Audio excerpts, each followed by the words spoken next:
Hey everybody, welcome back to my channel. It's Constance the Reader. Today is Sunday the 28th. My sister left today. I'm very, very sad. It was so fun. Dude, these like last few days with my sister being here and my brother-in-law, he was here for Christmas Eve and Christmas Day. And then my sister stayed basically from Wednesday to Sunday, which is today. And it was just really, really fun. So I ended up not actually filming a lot because as usual, I was just very much, you know, there with my family. Like, I don't think I'll ever be anybody who is capable of like being an influencer really, you know, in the way that some people are, because when I want to talk to my sister or Devin or my parents, like, or my friends, like, it's really hard for me to film because like I'm very present in these situations and I don't know how to balance both. So I don't know that I'll ever be very good at that. Maybe I'll try a little bit more in 2026, but when my sister's here, I am just all about my sister, okay? I love my sister so much, but we've had such a good week. It was a great Christmas Eve, Christmas Day. Unfortunately, Devin's grandma was like feeling kind of sick, so we didn't end up going over to see them on Christmas Day, but we will be seeing them again later, so that'll be nice. Yeah, we had fun with my sister, with my brother-in-law, with my parents. We played a lot of board games. We also, so I got to have my sister all Friday, which was very important to me. I love my sister, but I was like, I want to take you to my favorite Vietnamese restaurant. I want to take you to the bookstore. I want to go to the international market and let's get some snacks. And we wanted to watch a Christmas movie together. So that was what we did Friday. We liked the food. My faves were not there though. Like the people who worked there, like some of my favorite people, they were not working that day, but there was some nice, everybody's nice there. But you know, like, you know, when there's people that work at a place where you're just like, yeah, we could be friends outside of us both working or whatever. And they just weren't there. They were off that day, but that's okay. I hope they had a good holiday. But yeah, took her around. Didn't go crazy in terms of buying books. I did find a few things when I took her to Second Charles, but nothing crazy. And honestly, I think the best thing we did that day was watching Last Christmas. That was devastating. No one told me that that movie was so fucking sad. God, it was so good. I don't remember the main dude actor's name. He is so fucking fine. He's from Crazy Rich Asians. He's a good looking man. Oh my God. So the way that ended, or the twist in that's not what I wanted to see. Okay. I was devastated. I was crying. It almost ruined the rest of my night because it was just, but it was such a good movie. But this thing that my sister wanted to do, which we basically did Friday, Saturday, and then like a little bit today, was color. And like she had seen online where like you take a coloring page and then you fold it down the middle and then one person colors one side and the other one does the other side. I'll insert some of the pictures of the stuff that we did, but that was so much fun. Then later that night, Devin, my sister, and I went to go to a escape room because that's become our thing. And wow, that was interesting. That one was just like a dude. You know, because some of these, it's like a chain, right? So it's owned by a bigger company and they just have a bunch of different locations. That's been most of the ones we've gone to, and I can't remember what the company's called. This one was just a dude and his friend made it, and I can appreciate his enthusiasm because he was real, like he created the story, but it was probably the worst escape room I've ever been to. This poor man. It's like stuff was 3D printed, which like you totally can respect the fact that he did that by himself, but like he had to come in multiple times because the thing kept failing. We barely made, like, we technically escaped. We escaped 5959, not because anything was easy, girl. It was so fucking hard. We only got 3 guesses, and honestly, the next time we needed help, it was like, dude, how would we have ever known that that's the next step? Like, we had to, what? No. Bless the man. Bless the man. I really hope he and his friend have success. I will never go to that escape room again. Because at the end, we're just like, how in the hell were we supposed to know that that was going to happen? How were we supposed to know that was going to be the next step? Like, there was literally nothing that indicated that we needed to find those things. Girl, it was crazy. Then we went to Chili's Delicioso. Saturday, we had fun. We colored even more. We went over to my parents' house this time because on Friday I brought my sister here, and me, my mom, and my sister, and Debbie, we were coloring. It was so much fun. We played an escape room board game that our friends Tori and Dennis gave us. Thank you so much. We did lose. We did not figure out who was the person. Oh, because it was Clue. It was Clue escape room. We did not figure that out. And yeah, we went to Louis Ginter. It was really nice. We had, oh my gosh, we went to this great Indian restaurant.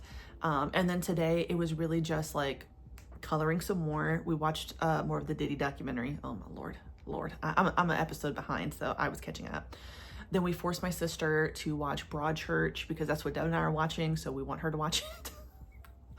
Had pizza, and yeah, and Deb and I have been home. I just filmed my final haul of December. Hope to God I don't, and then I won't, but I probably will because I want to go to Second Charles tomorrow.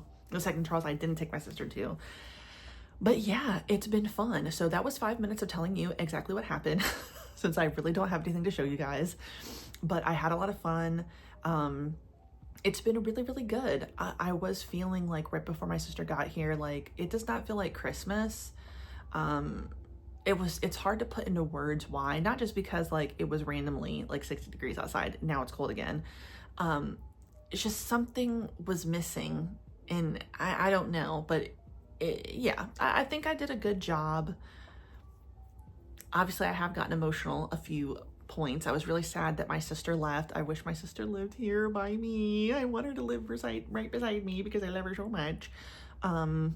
But yeah, Christmas is weird. Christmas is very, very weird, but I'm very thankful to my friends who I got to see, and obviously my family as well.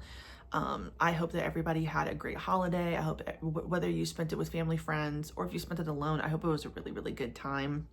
But yeah, it's weird. I need to probably make some new traditions going into the next year. I'm still going to honor, you know, the things that we did these last few years in the past. But yeah, this is the first year that we did not see Hallie on Christmas Eve. That was very hard. I miss her very much, and I know that it's okay to cry. I know it's okay to grieve because you never stop grieving when you lose someone, but it's hard. You know, it's very, very, very hard. So I don't want to get too emotional. I know. I'm sorry. I'm literally on the cusp of crying, but it's gonna be okay. It's gonna be okay. I have a few more days off. I don't go back to work until the 2nd, so that's exciting. And I just want to go into the new year with a positive attitude, wanting to try new things, do some new stuff, go to more places, spend more time with my friends, my family, obviously, and yeah, just enjoy my life. And I think we can do that. And I hope that everybody gets to do the same thing. But I can't talk about some of the stuff I did read because I did read a little bit, even though I feel like I have not read in a week, which is crazy. I totally finished To Whom It No Longer Concerns. Masterpiece. Okay, that was 5 out of 5 stars to me. I really, really liked that story, and I would definitely recommend it. It is basically following our main female character, Ariana Lopez. She is born again. The day that she dies, she just wishes that she could go back and do things over, and she gets a second chance. She goes back. I don't remember how much longer, like from when she died, like how many years in the future or in the past or whatever. We'll just say at the beginning of that year.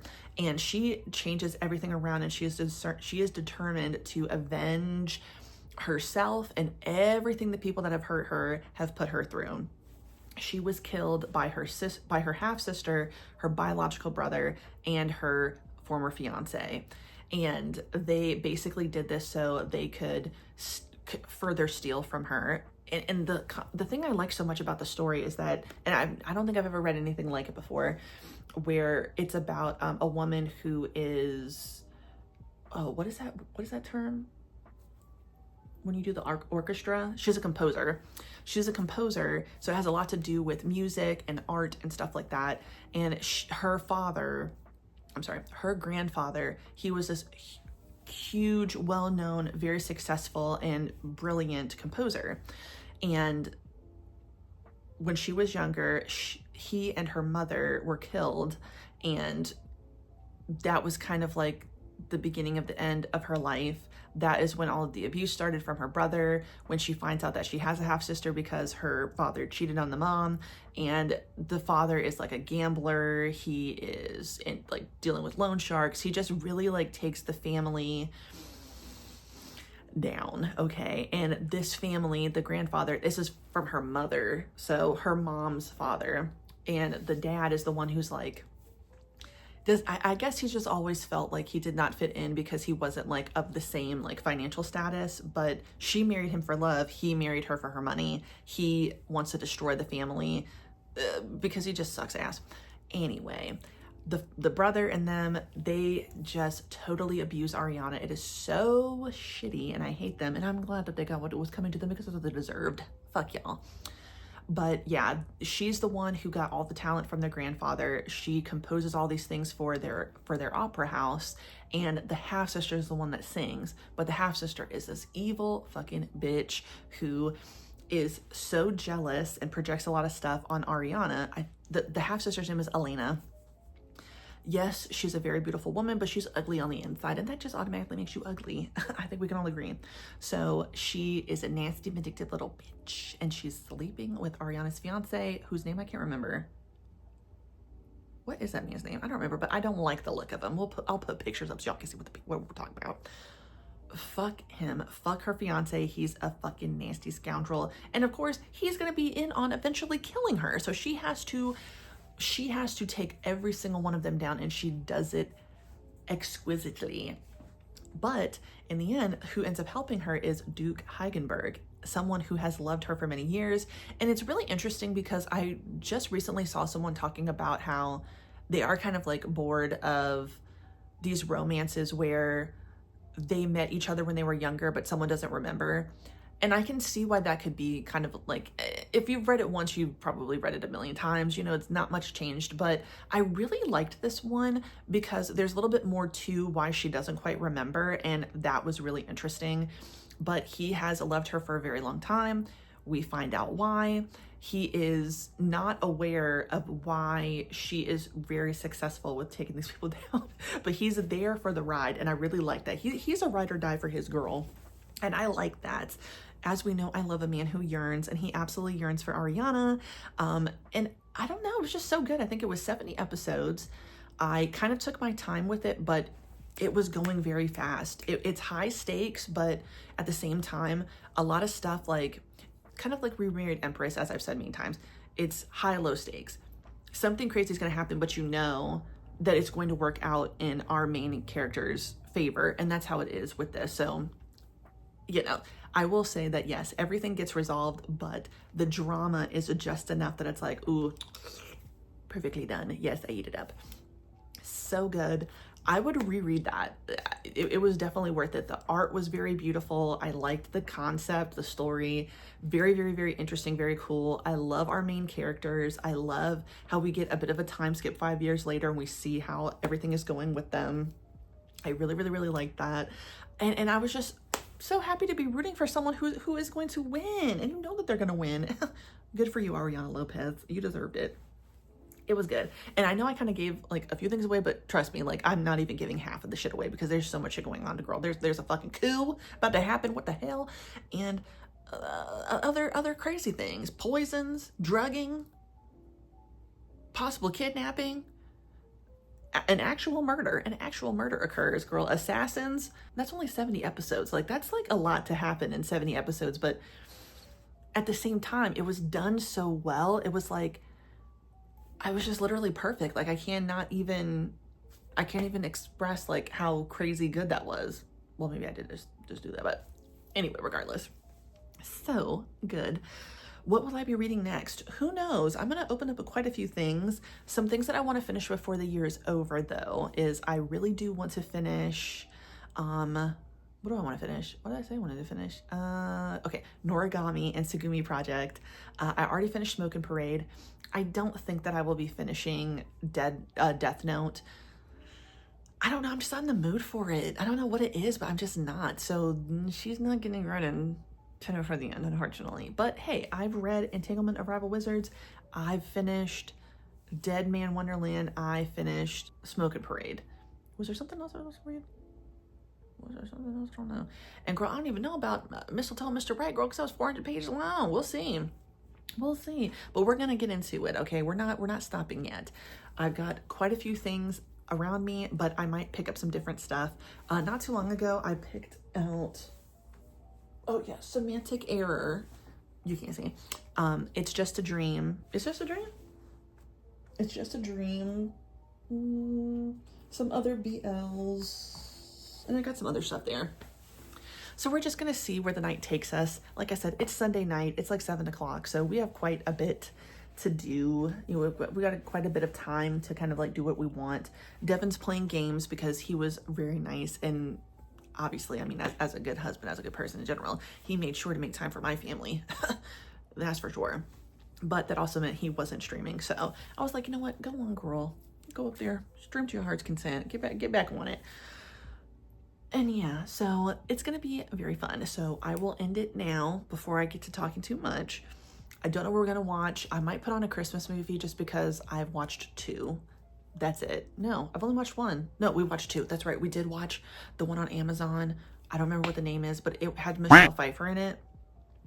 And it's about the mom who is just like disrespected by her family, and she says, you know what, fuck you, I'm not doing Christmas now, and then they have to scramble after her. It was okay. I didn't hate it, but I can't see myself rewatching that. I would rewatch it in the background knowing that I'm not going to really pay attention, if that makes sense. But December's not over. I still have time to watch Christmas movies. Let's get into it. Maybe that'll like really get my mood up. And yeah, we'll see. But I will see you guys again. We'll talk later tonight. Yeah.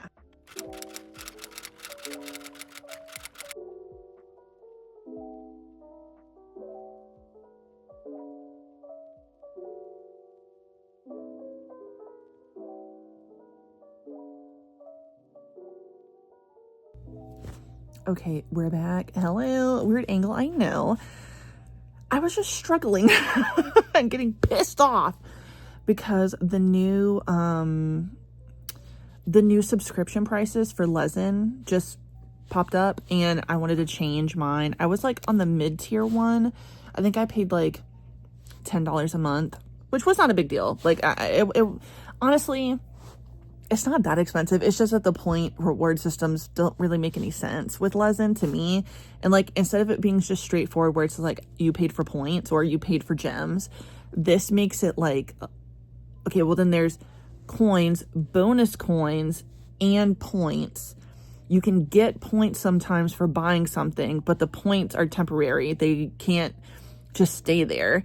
And if you don't use them for whatever reason, like, again, they disappear. But it's like, but what was I really using those for in the beginning? It's just confusing. But they had one that was a pretty decent price that I'm willing to pay. That's a little bit more expensive. It was like 70% off. So, but girl, the headache of trying to get that shit to go through. Thank you to my credit cards and everything for, you know, wanting to make sure that, you know, it wasn't fraud. But damn, girl, how many times do I have to press one valid before you let it go through? That was really, really getting me hot. But finally it did, and everything's fine. Anyway, so my lunch was delicious. So good, as usual. As you guys saw, I tried to film in there. But then by the time my dessert got there, these people, like, sat... Think of it like an L shape. I was right here. They were right here. So they could see me. It was very weird because, like, the other person after that, before that person, also sat kind of there, but just one booth over. And I was like, oh damn, like, not that anyone's gonna necessarily be paying attention to me, but you know, like, it makes you feel like self-conscious, like, okay, well, you're damn near right beside me. So I didn't film that, but it was so good. And then I'm pretty sure the guy who was in that booth said something to me when I got to the door, but I was like, I'm so far away. I think it was like, I like your Gone sticker. I'm pretty sure that's what he said. And I have no idea what my face looked like. I know that we made eye contact though, and when he said that, and I was like, okay. But like, I was like far enough away that it was like, that's weird. It's weird for me to say something. I don't know. It doesn't matter. But I got my Brew La La, I got my delicious drink. Then I went to Books A Million just to browse to see if I could get lucky. I will say I was wrong. So I was thinking of the novel. The novel comes out on January 20th, not the 6th. So Semantic Error, the novel, comes out this month. Or I'm sorry, it's not January yet. It's still December. It comes out in January, just not early. I was hoping that I could get lucky because Let Me See the Real You Senpai comes out earlier part of January. Some people have their hands on it. I've seen their posts and I'm jealous and envious of you. I want to be you. Phantom Busters Volume 2 comes out. Choking on Love Volume 4 comes out. There are some other things I'm like, I'll got to have that. But I was not lucky enough. But I figured, let me check in with you guys. But yes, my lunch was delicious. Yummy. Didn't get a book. Possibly got a compliment. Thank you, random man. Whoever you are. Although I don't know why you let your kid jump up and down like that on the damn seats, causing all kinds of chaos. But yeah, everything else was very, very good. I'm very happy. Life is fine. We're going to get back into reading in a minute, but I was told or asked by Devin to clear off our dining room table because we're going to have a proper dinner there. Okay, I can do that. And he's going to be making dinner, and it's mostly going to be a surprise, and I do like when that happens. I have a sneaking suspicion he's going to make spaghetti because he was asking me. He was like, well, you don't really like meatballs in your spaghetti. I think he's going to make me spaghetti, and if he does, well, no, y'all certainly won't be hearing from me for the rest of the night after that, so if you know what I mean. But anyway, we'll talk again later after I clean. We're going to get back into reading. We got this, y'all. The year is almost over, and we still got quite a bit to read, and I'm excited for it. Oh, I also have to edit that video. I'll get to that at some point. Yeah, we'll get to it. Everything will be completed that I wanted to be completed today. I know it. Good morning, everybody. Okay, it is the next day. We did have a delicious schmagegi. Devin made himself a meatball sub. It looked very delicious. Ooh, it was very, very good. He let me have a bite. Delicious. Then we watched Broadchurch. I'm still kind of high from the night before, so forgive me. I did end up starting Volume 4 of Semantic Error last night. I did not get through it. Finished it this morning, and then went ahead and bought all the rest of the episodes, basically the end of season 3 on the Manta app. So I'm completely done with Semantic Error. What would I rate Semantic Error? Okay.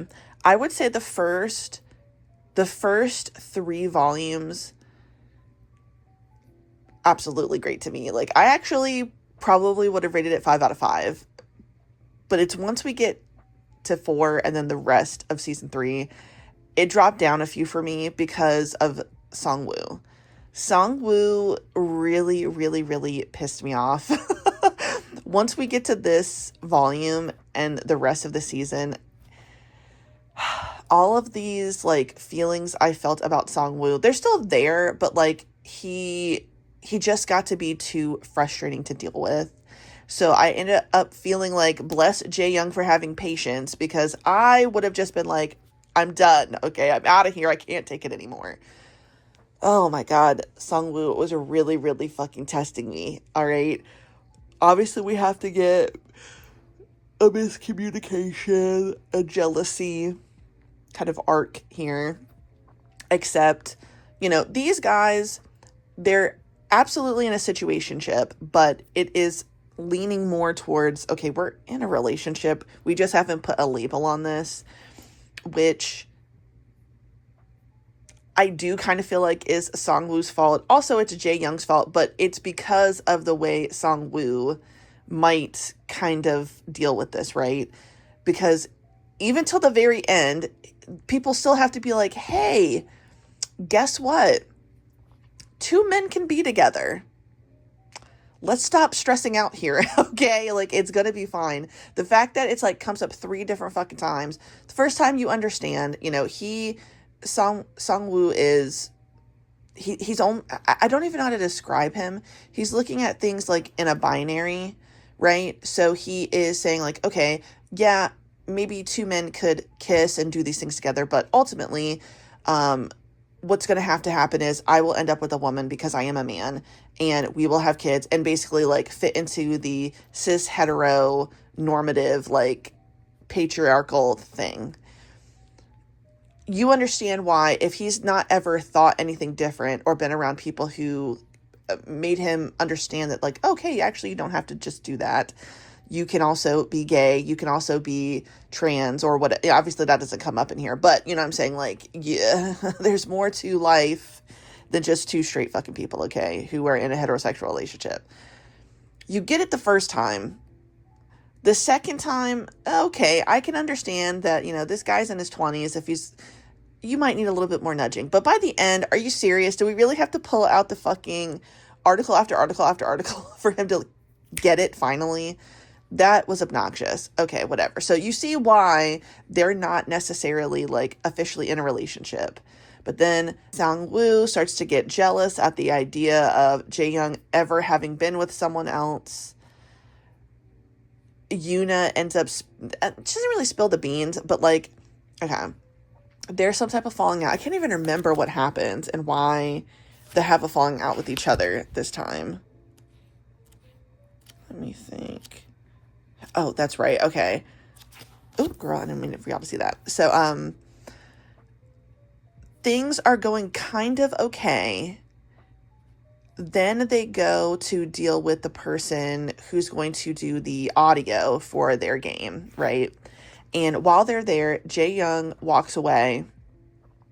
Now, now that everything's over, you understand who he might have been getting phone calls from and what he was doing on the back end of things. But, he steps out of the room. A young lady comes in who's working with the main audio dude, and she's like complimenting Jae-young since he's not there and saying, oh my God, he's so cute. She's getting encouraged by the other guy, the sound guy, to, shoot your shot or whatever.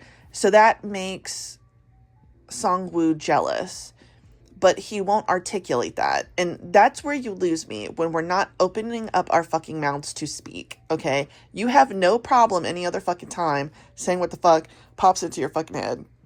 Now, all of a sudden, and I get it, we're dealing with emotions here. This isn't something that he's used to. So I do have some empathy there, but at the same time, it's like, what the fuck? You turn into a completely different person now? No! Open up your mouth and speak. Say what the fuck is the problem, because Jae-young can't read your fucking mind, okay? And this becomes the rest of the fucking story, in my opinion. Sang-woo, in his head, not opening up his mouth to say something, low-key kind of, but not really, but kind of expecting Jae-young to just get it, and continuing till the very end to literally run away. I'm not talking about, a serious conversation is coming up and I'm going to find a way to make an excuse to no, he is literally sprinting away, literally physically sprinting away anytime they're about to talk about something. And you expect me to like you? No! So he gets all mad because someone found Jae-young attractive, and then he starts to notice again, you've already noticed this, that he's a good-looking dude, okay? He's fine as hell. We already know this. So he decides, I want to try to make him jealous, because I can't remember why he ghosts him. Oh, fuck, I cannot remember why that is. Right? Let me think. That's right, okay. Yeah. So Sang-woo is treating Jae-young kind of weird, right? He's moving different now that he's like finally realizing that he's good looking and people might find him attractive, and he might have been with other people before him. Who cares? And it seems like Jae-young constantly gets to the point where he's about to like say exactly how he feels, and then Sang-woo does something and it ruins the mood. And it's really just, in my opinion, Sang-woo ruined the mood, okay? They're kissing on each other after they have dinner. Jae-young is trying to be very sweet. He's kissing him in a certain way. I'm pretty sure he kissed him in like the pattern of like, I love you or whatever. And he is this close to kind of confessing like, hey, I'm in love with you and I want to be with you. But whatever happens, obviously time is the biggest, enemy to this situationship, because there is it's a time bomb or a time limit or whatever, that 4 months from when they made this agreement to work with each other, he's going to leave and he's going to go to America. So time is their enemy here. And when they're having this conversation, Sang-woo says again something very like cold and dismissive, and basically like, oh, well, when you leave, I'm just basically going to have to fuck other people to get over you. Like, if I can't lose this feeling of like wanting to fuck, then I guess like I just have like, you're not going to be here. So you understand that to a certain extent, like Sang-woo, he's not saying, well, sometimes I question if he is kind of saying it to be mean and he just isn't aware of it, but he's trying to, I guess, compartmentalize these things, right? He is developing feelings for Jae Young. That's up here. He is obviously sexually attracted to him and they're having sex. That's here. He is also not even just like the sexy part, but like now all of the feelings that come into play when these two things are, added with each other. So like he's kind of trying to, and then maybe down here is like the way he always is and what he's used to and his normal. So he's found a way to box all these things off, and yeah, they kind of come and move and flow into each other sometimes, but he locks it down very quickly so that he doesn't have to really feel his feelings. Okay. So he says something that really hurts Jae Young's feelings, which is basically like, I guess I'll just have to fuck someone else. Jae Young knows, like, dude, like, all this shit I'm doing, like, he's asking himself, like, is this for real? Is this really fucking happening to me? Like, I'm doing all of this. I think it's very clear. Yeah, we haven't said, like, I love you to each other, but does he really not get what the fuck is going on? And he decides that he needs some space. Okay, should he have communicated in that moment? Yes, but at the same time, we're talking about Sang-woo here, okay? Will he even pick up what I'm putting down? Who's to know? So now the jealousy plot comes in. Yuna, who doesn't know really what's going on, but she's trying to help, but of course she already has her own perception of the situation, and it's not right. They do a jealousy thing. Sang-woo goes to the bar. He's supposed to make Jae Young jealous. He's going to show up. Everything's going to be fine. They're going to talk it out, except Sang-woo gets drunk. He's at a bar. His phone's almost dead. This man is hitting on him. And somehow somehow through all this other shit, he gets a hickey on Sang-woo. And it's like, what the fuck? What is going on? Then they start beating each other up in the middle of the street. Jae Young saves the day. He's like, what the fuck is going on? What's happening? And Sang-woo's like, oh, da da da. Jae Young sees the hickey on his fucking neck. He's like, what the fuck? Did you fuck the dude? And he's like, what if I did? Now, why would you say that? Why would you say that? You see why? I kind of feel like I don't believe that you're not trying to be cruel. It's hard to think that you're not when you say some shit like that. I know he was drinking, but that's not the point. Why do you act like this? It pisses me off. Okay, boom. Now we're really like things are not working here. We're not communicating. Every single time something happens, maybe something gets back on track, Sang-woo literally runs the fuck away. Things get back on track, and then he lets slip, I think I'm falling for you. And instead of like talking about it, he runs away. But this is also the reason why Jae Young is like, well, shit, what if I tell you I love you? Like, what's going on? Girl, I'm pissed off. He's constantly, literally running away, never talking. I thought you were supposed to be the person who talks. Apparently not. So Jae Young is fucking running up and down, upside down, left and right, all over the damn place, okay? Just to fucking explain, like, hey, I love you. Hello. It's just annoying. So blah, blah, blah. Time goes on. I was really fucking with Jihye though when she like said like both of y'all are fucking stupid. You're in a relationship. But then it made me sad to think that she really stopped like being close to Sang-woo because of Jae Young. That really pissed me off, and I don't like him for that because Sang-woo is meant to have friends. He's allowed to have friends. Jihye would have absolutely not overstepped a boundary if she knew, like, okay, you guys are actually together. What the fuck? I didn't like that because it kind of gives, like, a little bit too possessive and a little bit too controlling. But anyway, at the end of the fucking story, it's time for him to leave, okay? He's, because they finally talk to each other, and he's like, hey, you're gonna help me move. I knew as soon as he said that he's moving into Sang-woo's house so they can live together. But of course, Sang-woo doesn't get it.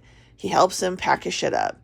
He again, all of the things that are going on are in his mind, and he never says anything. So he's sitting here like he's like trying to prepare himself for him leaving. There's never an option where maybe they are long distance dating, or literally talk about the things that he spoke to Jihei about. She gave him two options besides, long distance. It was, okay, you go to America or he stays. Or you long distance dating. But like, he doesn't say that to Jae-young. Now, Jae-young has to think about all this stuff himself. He's the one who's fucking moving, trying to talk to his fucking boyfriend. Song-woo won't talk. He's just in his head infinitely. Oh, God, then there's a fucking chase in a taxi.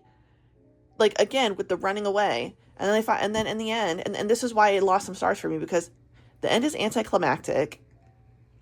I do kind of wish there was a time skip, because I'd like to see how things are going since you guys decided that, but at the same time, like, what?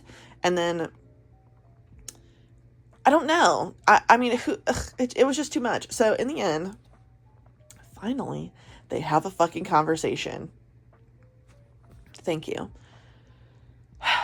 Jae-young has been wanting to tell Song-woo this whole time, like, dude, I have been trying to find any way to make it so we will be together. He kept, like he tried to see if there was anything that could be done to, like, have Song-woo come to the same college that he wanted to, like, he applied to in America. But the thing is that you have to know English. So he was going to help him with English or something.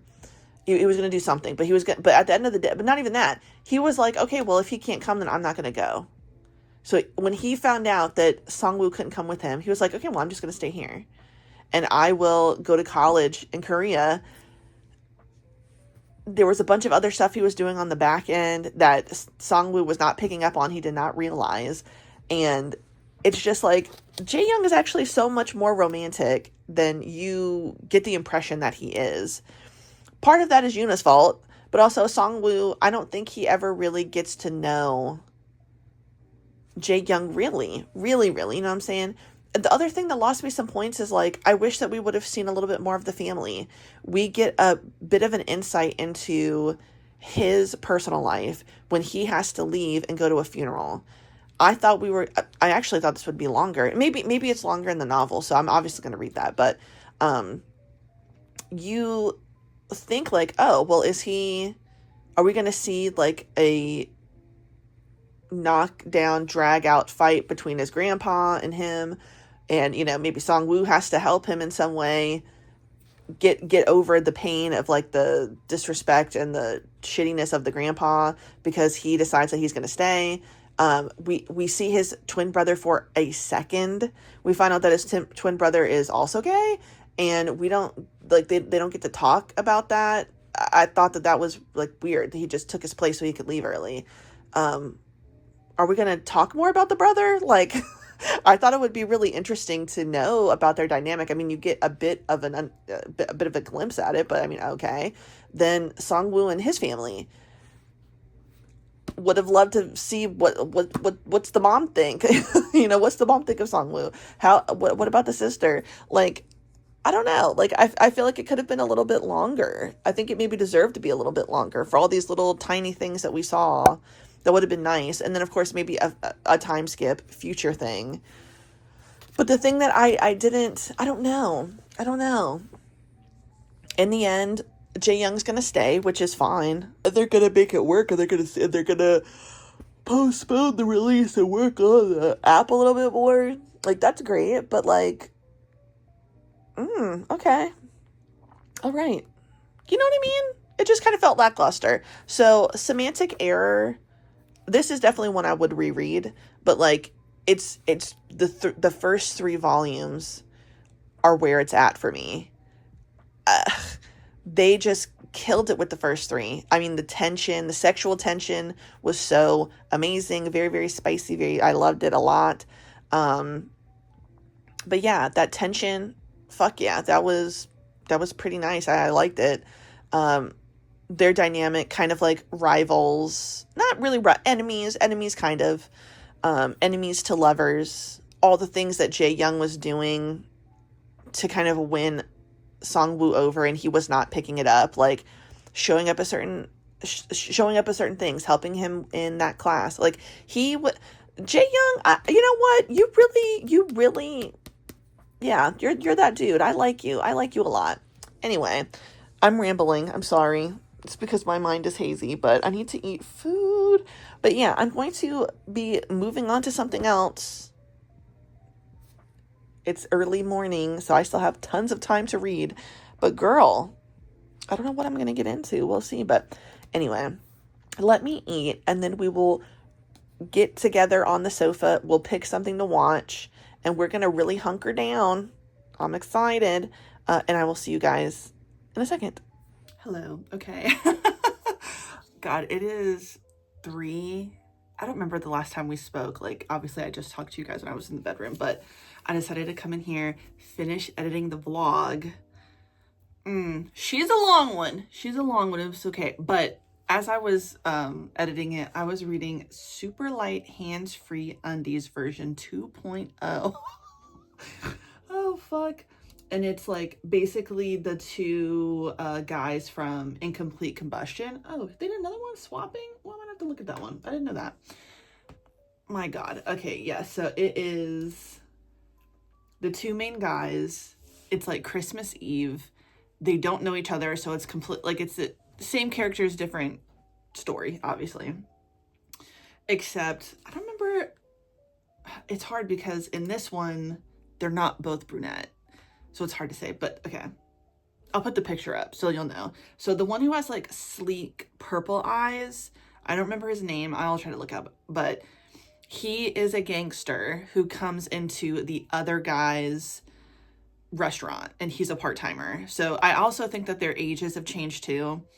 Not crazy, just like I think that our main character, he is a little bit younger than what he is in Incomplete Combustion. So he is a virgin, he's a softie. So he's the complete opposite of the character he plays, the character he is in Incomplete Combustion. He's not a fighter, he doesn't like confrontation, and he's a virgin. So he has a crush on the other guy who's the gangster who comes in to collect the money. And I think it's like the night before Christmas Eve, maybe, or maybe it's on Christmas Eve or something. He is like, oh my God, like I think he's so fine. He gets horny, and then he makes a wish. This fucking weird thing, Santa, shows up, and it's basically like the creator. And it's like, okay, I'm gonna gift you this, and it's underwear, but he doesn't really understand how it works. So it's the next day. He's on his way. To work, and he's on the train. So the other guy shows up and he gets on the train like right after him, and he's like, oh my God, I can't believe this. Like, what are the odds of me seeing him? And the guy, like, they're basically, that guy's back is to that guy's front because it's a cramped train. So main dude's wiener would technically be up against his back. The guy behind that guy sneezes, pushes them into each other, and his penis hits the back of the other guy, and he's like, what the fuck was that? Girl, we find out that he was given magic underwear where it will Wi-Fi link you to the person you hit. So when he bumps up against him, it's like his wiener's in him, in the other guy, and he is like doing the man virtually but really, because there's not really a wiener in him, but he feels it. He's like, oh, fuck, like, this is crazy. It later that day, he's like, there's no way that the guy recognized me. This is crazy. He shows up. A chase ensues, obviously, because the other guy's like, what the fuck? Like, I'm going to catch you. And when they finally are cornered in a fucking dead-end alley or whatever, the guy confesses, he's like, I didn't know what this was, but I realized what's going on. I'm really sorry. Then we find out that the other guy was visited by the same Santa, given underwear too, just same thing. And that's how they got linked up. And then they get to doing it in the alley, girl. And it's like, okay, the one thing I will give you for this one is that they changed the wiener color, because remember all the times I was complaining about an Incomplete Combustion, the main dude, he had like a purple wiener, okay? I showed it. I put it on the screen. I might have it still, and I'll put it on the screen again. Dangerously purple. seems like we need to go to the doctor. Everybody's palish gray in here. There's no reason for it to be dark purple. Okay, we're finally getting like, well, that one dude is still gray, but we're finally getting like a normal, decent ween color. Excited to see. It's the little things to me. And then, you know, love ensues, and they're just gonna be on Christmas Day and maybe forever, because obviously they're in love. There's some patico with the giant ween, and then they the other dude comes to the guy's house, and he's like, well, you know, you were gonna spend Christmas alone. Let's just spend Christmas together. Then he's like, let's swap the underwear, girl, and you're gonna feel what it's like for me to, you know, you be the bottom now. That's not gonna happen, but beautiful. Beautiful, I guess. And then the special Christmas Day episode was they get locked in a windowless, doorless room by the Santas, I guess, to, who knows, do it. They don't end up doing it because the one dude wants him to switch the underwear so he can be the bottom. But then they get out. And there you have it. It's just going to end up in love and happiness. So you know what? Thank you. Thank you for that. Let me just go ahead and save this. Save it now. So when I put this in the damn video, I don't have to go searching, because I hate when I have to do that. But yes, that was interesting. I felt like we should have a talk. But this person also did swapping. Let's see what's the synopsis on this, because it's already looking good. And it's completed, and I like that. Okay. Tell me what it is about. Okay. When a rich old man croaks during a passionate round of bedroom escapades, Xion is accused of being his partner. Not long after, Seo Ho, the CEO of the company Xion works for, presents him with the video of the incident and makes him an offer he can't refuse. Oh! Huh. Interessante. Let's look at the photos. Oh, damn. He's an orange, girl. As in the prison garb. How many episodes is this? I might unlock this bitch. 100? We might be unlocking it. Okay, I did talk about how I successfully got... Yeah. Oh, and I have a bunch of rental passes. I told y'all about how I finally got it to work. The fucking coins. Fucker. So I'm now... No, not purchase coins. Oh, God, the Lezhin website pisses me off. That's not what I'm looking for. Okay. Anyway, so I'm on the... It was on a limited deal one, so it's 5,200 bonus coins for, yes, $38, I know. They said that they were not going to renew, but I see that I'm still active for the $10 one. I'll probably have to go in there and change that. But let me tell you, it was so difficult to get the damn thing. I was getting pissed off. I'm going to be really pissed off if I find out somebody... Well, how come this one's blacked out? That seems weird. I'm going to be really pissed off if I find out an even better one shows up. I'm going to be pissed, but it's okay. It's okay. Life is fine. I'm good. We'll see, because it doesn't look like I can deactivate this. I don't care at this point. Anyway. Oh, we're not done. Sorry. While we're here, let's talk about it. Okay.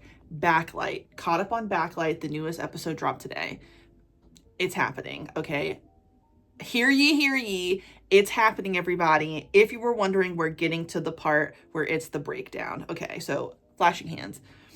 Oh my God. I'm so sad because gangster dude, why are you pushing up on Youngwoon, dude? Like, what the fuck is wrong with you? You're crazy. Anyway, Seoin and Youngwoon, they have, you know, kind of expressed their feelings for each other. This whole like lawsuit thing is hanging over them. Okay. Obviously Youngwoon is the victim. Okay. So he knows everything. He doesn't know really what Seoin knows or doesn't know. But unfortunately, because the fucking Han Yul dude, bitch, can't stand that guy, he's still doing stuff. Like, and I'll give him this. I don't blame him, though, for doing what he did, because Seowin has to rub it in. Like, he can't just leave well enough alone. He has to keep pushing, poking. And that is his biggest issue. And I think this is exactly the other reason why Youngwoon gets in trouble all the time, and why, yeah, Seowin, you can feel a little bit guilty if you ask me, because why do you keep doing this? Stop! So, made me sad. So, Gangster pushes up on Youngwoon. I was so disappointed to see that. Apparently this has happened before. Youngwoon has put a stop to it, and this is the second time. So I'm very disappointed in that. I'm very disappointed that he continued to do that. I do understand that he has feelings for him, but you should know by now that it's not appropriate. Come on. Okay. Han Yul, the dude who used to date Seowin, he's the one who gave the shit. But the thing is that Gangster dude, either Gangster dude or Hanyo, I can't remember which one.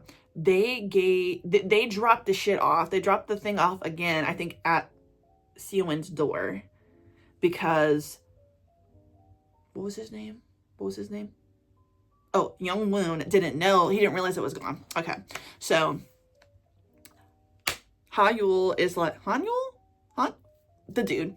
He is like, you didn't even. He's talking to Seowin. He's like, did you even wonder who the victim was in this? Because he doesn't know, because he doesn't take the time to look. When he finds out he is sequestered in his apartment, he's not answering the phone. Youngwoon is calling him, and this is clearly going to be the moment where he's like, probably I need to leave him alone completely, because look at what I've done to him, look at what my family's done to him. You know, his whole thing in the very beginning of the story, which was still a flashback, was he was so mad at Youngwoon for leaving him.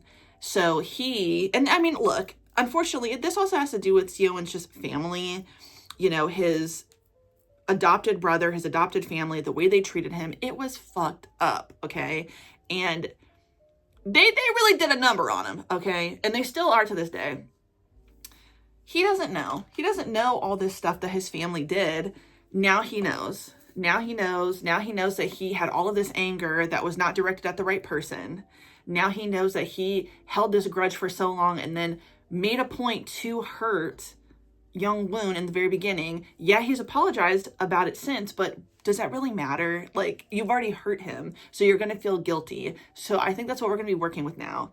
Seowin is going to be so consumed with guilt, and he's going to convince himself, okay, everybody's right, I should just leave him alone because I was wrong. But that is obviously ultimately going to hurt Youngwoon, because he loves him and he is willing to do anything to be there for Seowin. Girl, communicate! It's pissing me off. I'm realizing with no communication problems. Let's get it together. But I'm scared. I'm very, very scared. Again, I think this is clearly what we're about to see with the walking in the rain crying. He does not deserve that. And then, yes, ma'am, I forgot that she put the cock cage on him. I forgot.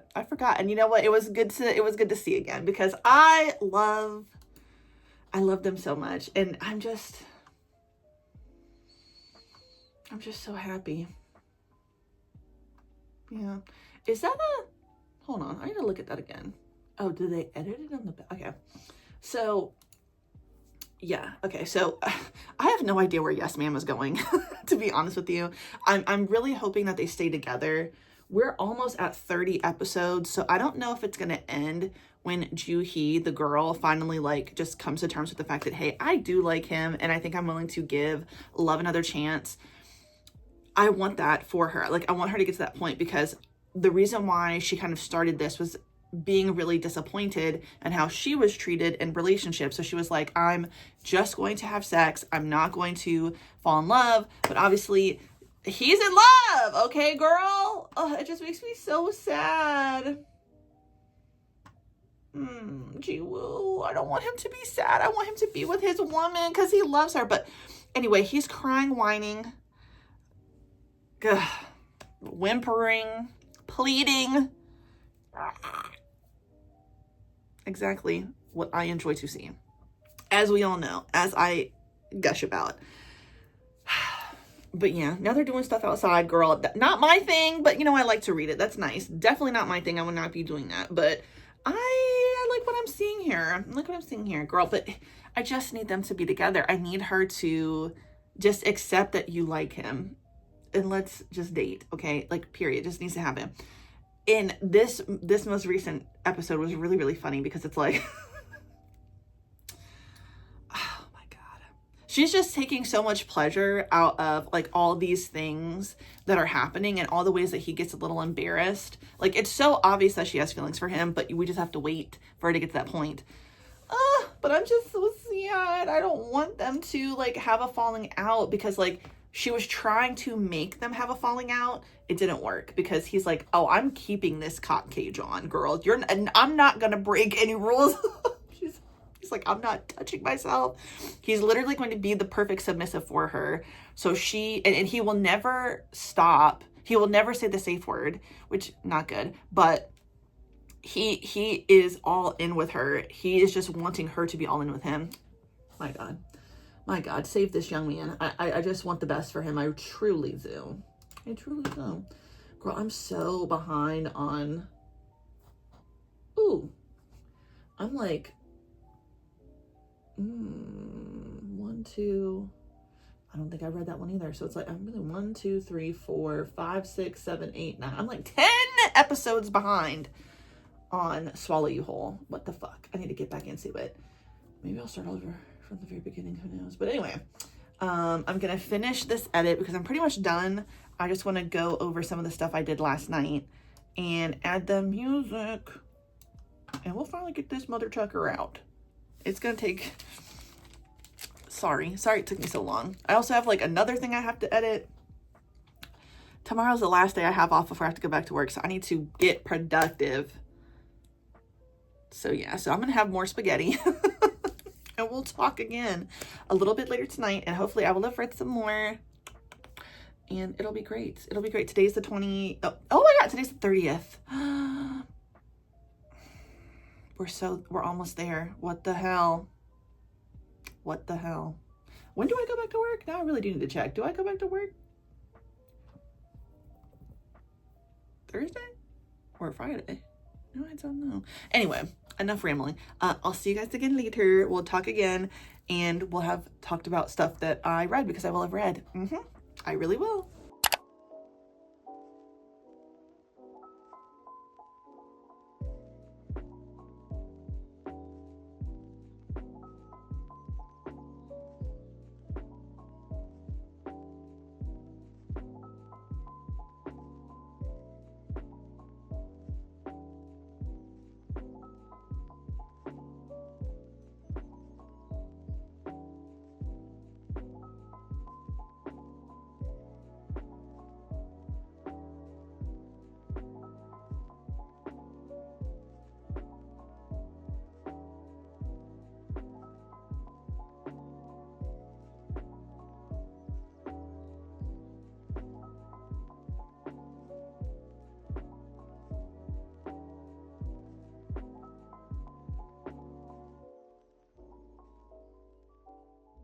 Hello. Okay, so it is many hours later.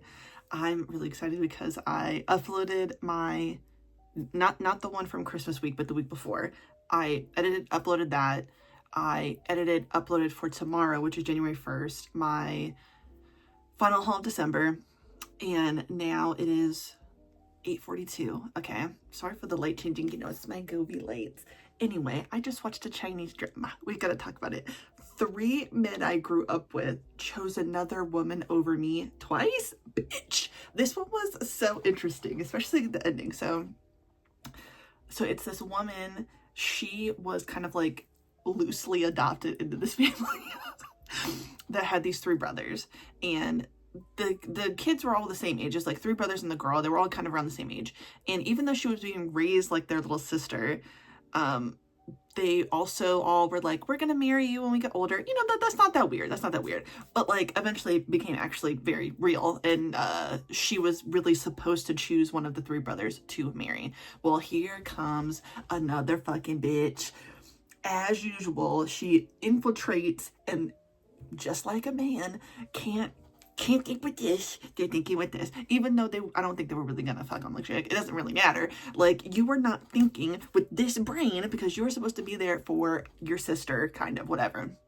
So the day comes I don't know, when it was like her 21st birthday or something, where she's like, okay, I'm gonna marry one of you. But you know, steady, all this shit, the lady putting the wedge in between them falling for it, because they always do. And you know what? For as dastardly as the other woman was, can I even blame her? It wasn't even like it was difficult. It wasn't even difficult to get these dudes to turn on the main chick. Anyway, she's there. She's waiting. She's waiting. Also, actually, I almost skipped something. Sorry. So the reason why they give a fuck about this new girl is because she saved them. Now, granted, I didn't see all the beginning part. They kind of skipped a little bit of the lore. But basically, we later find out, schemed to have them almost hit by a car. She obviously saves them. She didn't fucking save them for shit, because it was all manipulated by her. But anyway, so yes, the day comes where she's supposed to marry one of them. The three brothers are supposed to show up to the magistrate's office, and that she's going to say, like, who she's going to marry, but they never show. And they don't take her seriously anymore because they're fucking assholes. But then there's another dude there who's like, ooh, I see you want to get married and you seem pretty serious about it. Want to get married to me? Yeah, she says yes. So she's married legally now. They just have to do the ceremony. Of course, it's never enough. So the brothers finally show up, and they're like, oh, you knew we had to take care of the other chick because something's always wrong with her. Oh my God, that's the manipulation. So the sister's like, girl, I'm already married. I'm with a man. It doesn't matter what y'all want to do. Y'all have clearly chosen the other bitch. So why are you even here? Like, fuck you to the highest degree. Okay, so this is like a never-ending thing now of her literally saying, like, I am literally married. Here's my marriage license. They rip it up. Hey, I'm actually getting married. Here's the ring. Oh, that's just a picture of the ring. We don't believe you. A wedding dress is sent to her house by her husband, who they, for some reason, are like, I guess they just keep assuming that she is the sister, is doing all of these things to get their attention because she's jealous of the other girl. Well, you're damn right I'm jealous of the other girl, but now I'm done and I don't care. But of course, the men in this one, they are very stupid.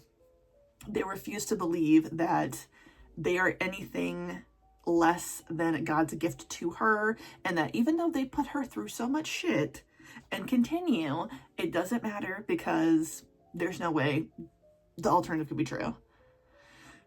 Finally, after getting slapped up across the face, okay, sister getting bullied and abused by the other girl, harassed and abused by the brothers, thank God, the only people who support and believe her are the parents. These three guys' parents, like, literally love their daughter. They don't like the other chick. Usually that doesn't happen in the ones I've seen, but yeah, they're like, you know what? Fuck our sons. They're fucking stupid, girl. You go be happy. And I like that. I like that about the parents, because they were not fucking with the sons. They were very, very adamant to be like, are you fucking she's fucking her. What the fuck? Everybody pleading with these idiot men to, like, get it. Also, we find out, like, one of them's an actor. I think one of them might be a lawyer. I don't know what the other one does. He seems, I'm not really sure. But, like, I can't even, I don't know. They're pissing me off. Blah, blah, blah. Finally, we're having the ceremony. The ceremony is happening. The sister is marrying the other dude. And still the brothers don't believe her. They're like, oh, well, why isn't he here yet? Of course, the other bitch calls it like 2 seconds before he shows up. So they're like, see, why are you lying? I'm not fucking lying. But it doesn't matter. They get married. The mom has video evidence. She has a picture of the daughter married. They still don't believe her. They insist. Oh, well, we have to see it for themselves. They barge into this man's house, his newlywed home, with the woman, and they're like, what the fuck? We know that this is constantly. What are we not getting? What are we not getting that she's married? I'm at a loss. Fast forward. Where are we now? Fast forward It's a banquet. Oh my God, the banquet. They bring the bitch with them. Here we go again. She's ripping shit off. Oh my God. This is what pissed me off. So now there's a banquet. The sister has explicitly said, please leave me alone. I don't want to have anything to do with you guys. At this point, if you're not going to believe me, it doesn't matter. I'm not coming back. I'm not coming home. Leave me alone. You've done enough. You've hurt me so much. They don't care. So the banquet is being held by her new husband.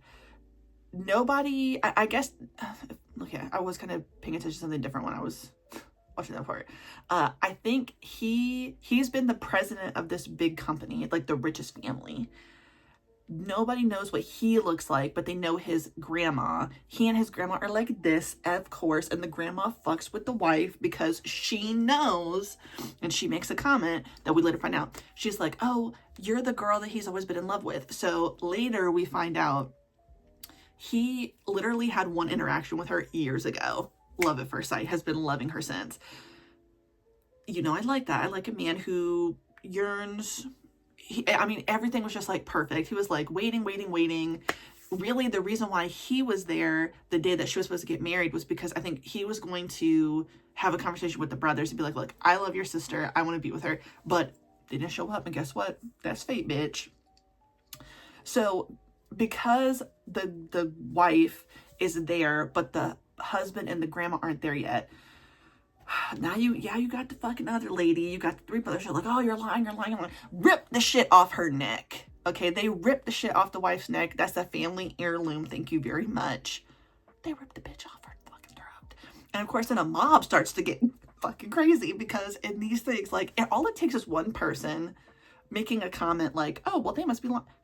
And not in favor of the person who's actually the victim here, okay?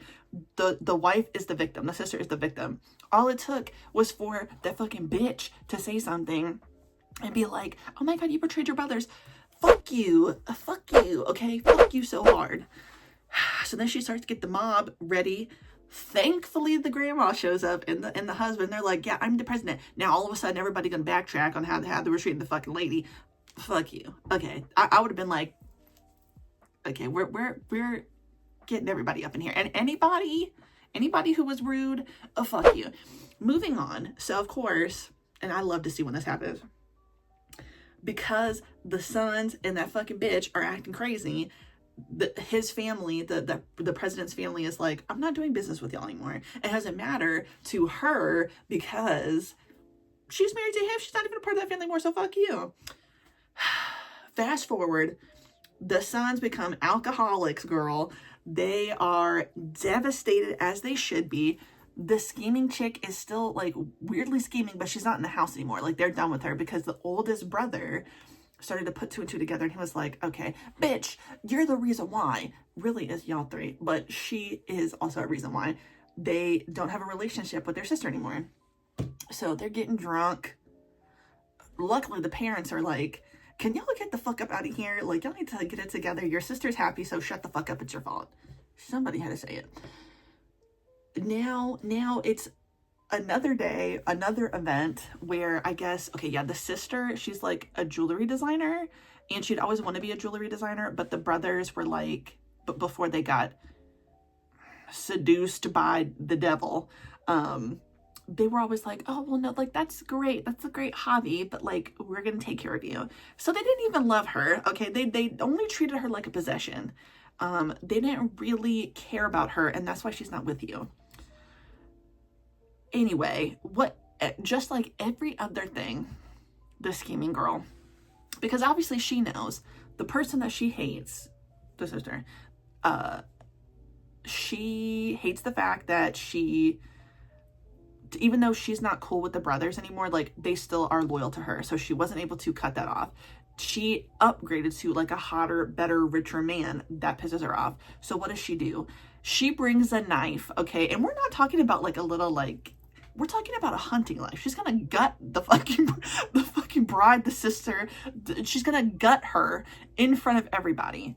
Are you kidding me? So I'm like, oh shit, like, it's going down. I'm thinking one of the brothers, there's three to choose from, are going to get in the way. No, the husband, gets in front of her. He gets stabbed in the back. I thought, now, I've never seen anything like this before. Usually I don't see that. Are you kidding me? I don't even know if the girl went to jail. I didn't see the police take her. But luckily, somehow, some way, there's doctors on this floor. The same floor that we were giving the jewelry presentation. Well, congratulations, the husband's not dead. And he's actually totally fine, even though he was stabbed in the spine. If only, because what the fuck? Then we have a time skip. Oh, I'm sorry. Not only that, when he got stabbed, he was in the hospital. The brothers are there for the sister, and she faints. Now we find out that she's pregnant. Okay, well, we already knew they were having sex, so congratulations, they're having a baby. But yeah, then we have the time skip, and the daughter is like, I have it paused right here. She looks, I can't tell the ages of children. I don't know. I'm not good at that. So here's the thing. She can talk, walk, and speak. Like, articulate. So how old are you when you are like that? I can't remember that far back in my life. When you were, is she 5? No, she's like 10. We'll say 10. We'll say she's 10 years old. I don't know what day. It's her birthday, but they didn't say how old she was. She's probably not 10. That's a long time. That's a long time skip. Either way, the brother who's a actor stops acting, gives a press conference like, I hurt the person who made me want to do this in the first place, so never mind. The other guy steps down from the company. I don't know what the younger brother did. He's always in, like, he's the skinnier one. He seemed like he didn't have a job, to be quite honest with you, because I didn't really get, like, he's just going to school. Maybe he's just leaving the house. Who knows? But they are creepily hanging outside of the dinner hall of the restaurant, where the sister and her husband are celebrating their child. The child walked out the door unattended for some reason, and the 3 brothers are out there waiting to give her gifts, and they're like, she's like, who are you? The fuck are you? And they're like, we're your guardian angels. You gotta tell us if your father treats your mom bad. And you know what she said, now why would my father do that? Yeah, that's what I'm saying, daughter, because I would want to say the same thing. My father actually wouldn't be caught dead being rude to my mom, so I don't know why the fuck you would even insinuate, because that's essentially what happened. She's like, I know that you're not insinuating my father would treat my mom like shit. That's right, girl. Stand up for your mom, because fuck these brothers. After everything, you're still doing this. You're still sitting here saying,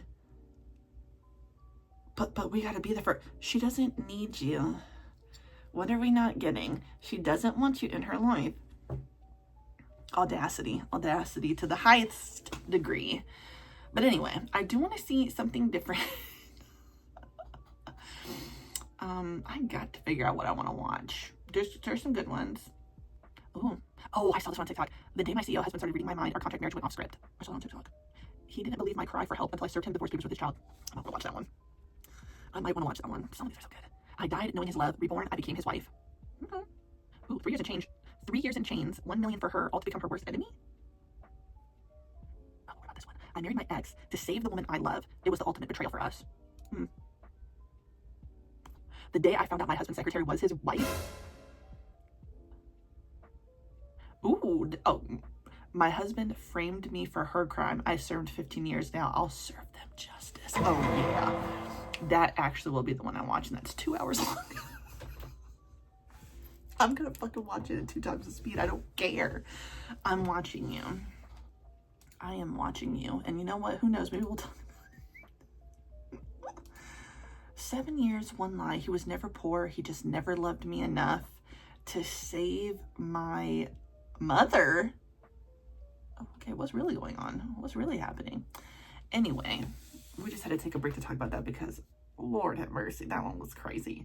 Okay, I have done some reading. I did read a little bit more of Nevermore. It's going good. It's slow going though. Ooh. Okay. Sorry, looking in the comment. All right, so I read more of Nevermore. Very good so far.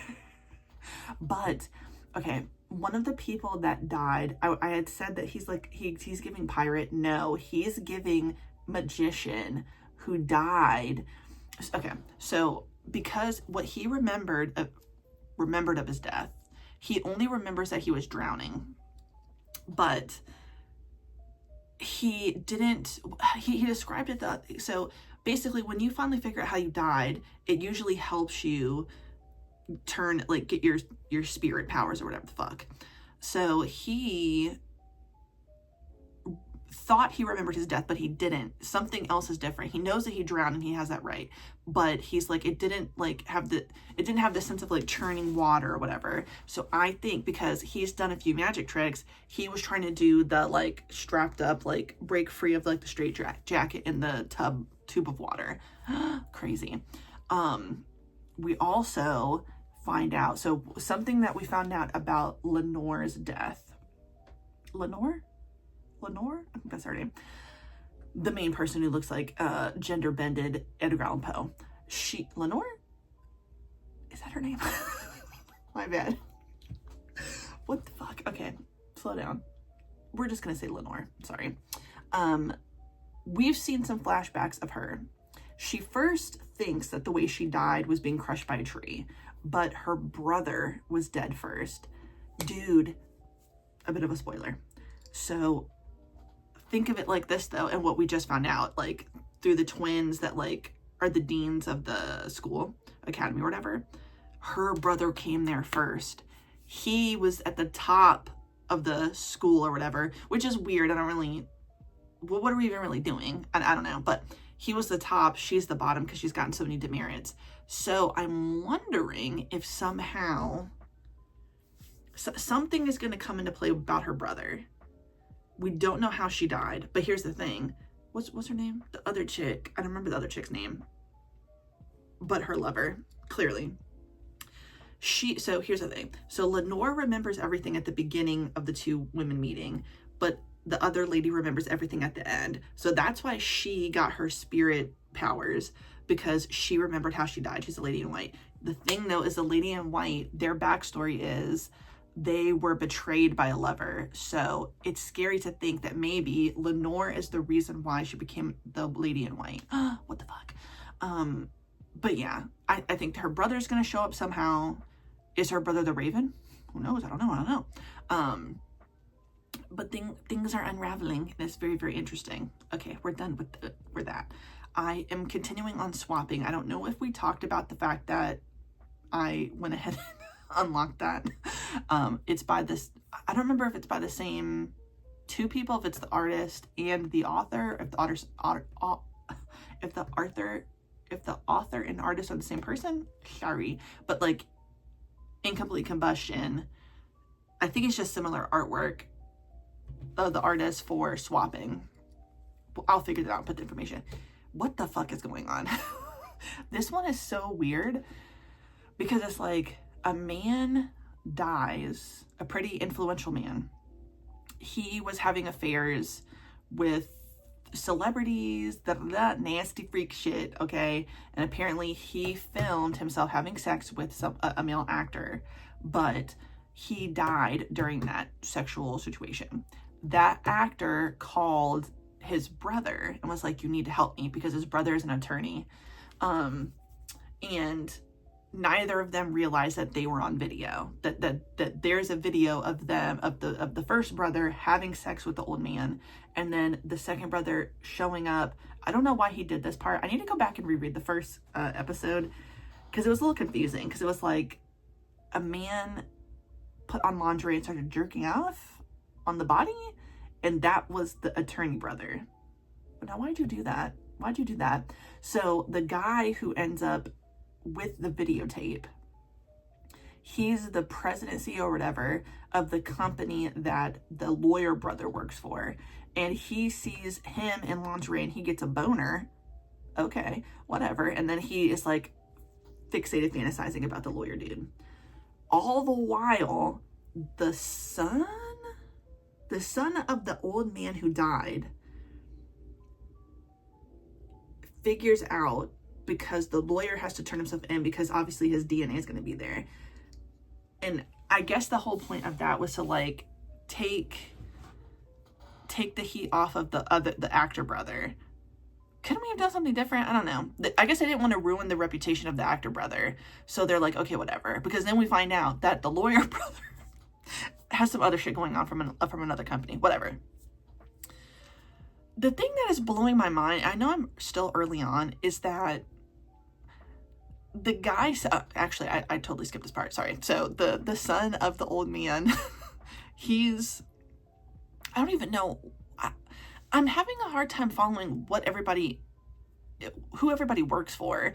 And then the CEO, the president, and then the guy's son, they look almost identical. So I got them confused. And then we find out that old man is the uncle to the president. So, okay, it kind of makes sense why they look alike. But damn, that was really hard to fucking figure out. I was like, why is he picking him up? I thought they just spoke. Okay. The thing that is blowing my mind is the president, I guess, wants to sleep with the lawyer brother. But he's treating the lawyer brother, I don't know. Okay, so the son CEO,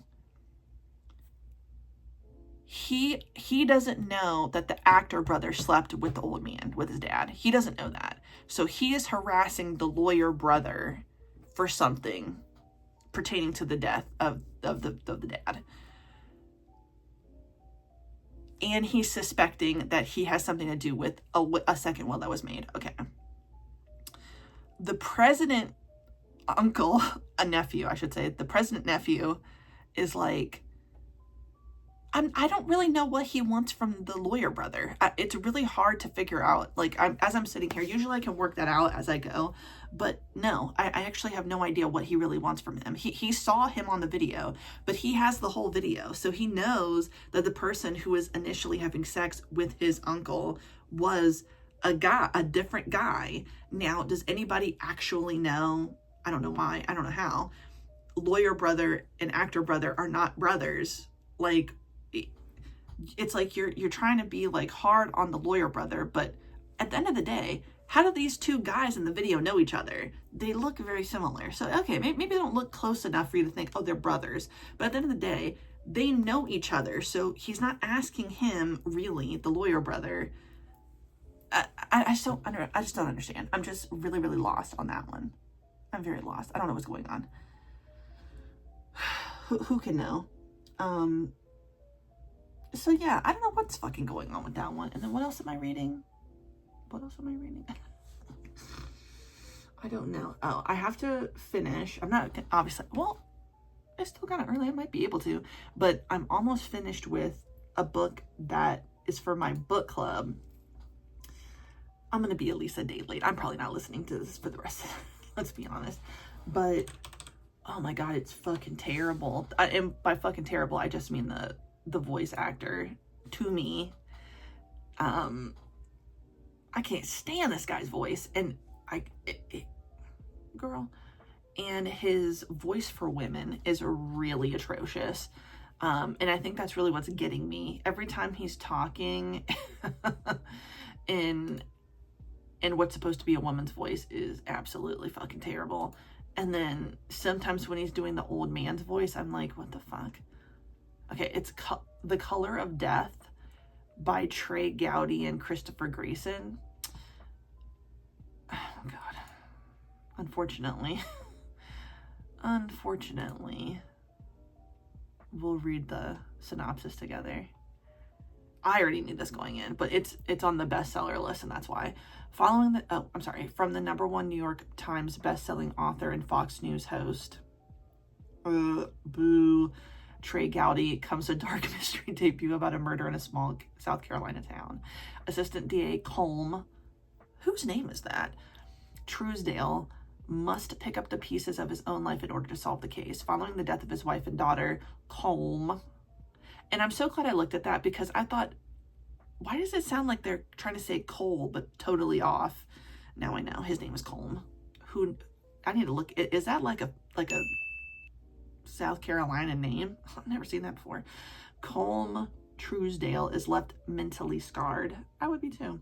After time off and with no desire to return to the courtroom, Truesdale is brought back into the investigation of a murder of a young woman who ran a beauty salon outside of town. When a page from her appointment book goes missing and then the crime scene burns down, I didn't know that was going to happen. Well, I hadn't gotten to that part yet. Holy shit. It's up to Cullen to untangle the web of deception that implicates a powerful judge and his family, taking readers inside the cat and mouse psychology of a killer and the assistant district attorney who must catch him. This thrilling fiction debut from best-selling author Trey Gowdy and celebrated author Christopher Grayson will keep you guessing until the very last page. Well, damn. Didn't even know that the fucking salon burned down. Now I know. Just gave the fucking whole thing away, girl. It didn't. Yeah, the thing with the fucking Fox News, I don't fucking like Fox News people. I fucking hate that shit. But it was a bestseller pick. It is what it is. But so far, the book is not great. If I have to be honest. Yeah, it's not the best thing I've ever read in my life. Okay, sorry. Let me not say hate. I don't like this narrator. At one point I thought, oh, well, someone must be British. Oh, no, this is the issue. Okay, well, first of all, they're from South Carolina. Okay, fine. Everybody has a country accent. Then they have these people here who are supposed to have Cajun accents. They sound like like the racist caricature of an Asian person talking, you know? So like, what? Obviously, I'm not going to do it, but I had to rewind it. And I was like, did he say Cajun or Asian? It keeps sounding like Cajun, but based off of one of the people who wrote it, who's to know? He could be saying Asian. And the narrator's just like zipping through it really quickly. I don't know, but yeah, it's okay. Like I said, I don't really like the narrator. The story is okay so far. I mean, it's the first book in a series, because I'm assuming it's going to be a series. These typically are. But it is interesting because you still don't know who did it. It seems like this judge, as they say in the synopsis, will be the one who is guilty. But it's hard to say because it almost could be anybody. It could have been someone else. And unfortunately, he's just very unlucky to have been someone who was, yeah, I mean, look, he was having an affair with her, and when she didn't want to do this anymore, he got mad and then threatened her, and she then says, hey, bitch, I got everything recorded, ho, so leave me alone. And unfortunately, she doesn't want to use it, okay? She wants you to leave her alone. Couldn't just leave her alone. What the fuck? I can't stand these people. But anyway, yeah. I do know, though, that I will be reading Heated Rivalry. I already put that on my Hooblab. I went to listen to that. But yeah, I don't know. We've got some things. Oh, yeah, he did write some other books. Stay, start, or leave. Unified. Doesn't hurt to ask. Oh my God, look at this one. Jesus. Our unlikely friendship gives us hope for a divided country? Trey Gowdy and Tim Scott. Why would y'all be unlikely friends? Because Tim Scott is black? What a fucking weird... God, just go away. Anyway, so it's New Year's Eve. I am going to try to stay awake till midnight. Maybe we'll do like a countdown. Who knows? I'm going to try to stay awake. But yeah, I'm going to read a little bit. But the year's almost over. We've only got a few more hours left, and then it'll be 2026. What a time. What a time. But anyway, I'm going to see you guys in a second. We'll see what I end up doing. Hopefully I read something fun and we can talk about it. But I'll see you guys again later. Good morning, everyone. It is January 1st.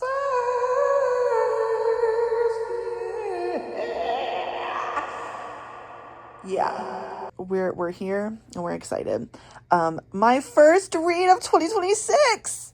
Far From Romance. This was very, very cute. I really enjoyed this. I do really like the trope of like, I knew you when we were younger, but you know, that person doesn't remember. Because you know what? Obviously, I'm happily married to Debbie, but I remember my first, like, whoa, I think I'm in love with you, when like, you're really not in love with the person. But girl, how old was I? I think I was young. I was young, y'all. I think I was 12, maybe 13, 12 or 13. It was the first field trip, and probably, like, well, okay, the second field trip I probably ever had, and that was to Virginia Beach, and it was to the, like, aquarium, science museum, whatever. And I remember seeing, who I think was a girl, but she had, like, a pixie cut, bleach blonde. She literally looked like, if Tinkerbell became like, a human, normal human. And I just remember, like, being so stunned to see someone that I was, oh my God, you're, like, gorgeous, you're beautiful. And then I developed a crush in my mind of, like, oh my God, what if I ever ran, girl. I had a lot of imagination when I was younger. Lord have mercy, it was crazy. Anyway, uh, that's what it makes me think of with this one. Not quite exactly, because obviously these people actually did interact. I never spoke to the girl, but I think I have that, like, that love for romance like that, where it's like, ooh, okay, like, it's almost a little unrequited. Even though one person might have been, like, thinking and yearning for this person, maybe the other person had no idea they existed, but, like, it's going to be good in the end. And that's kind of how this one works. So we'll read the back so I don't go on a huge tangent.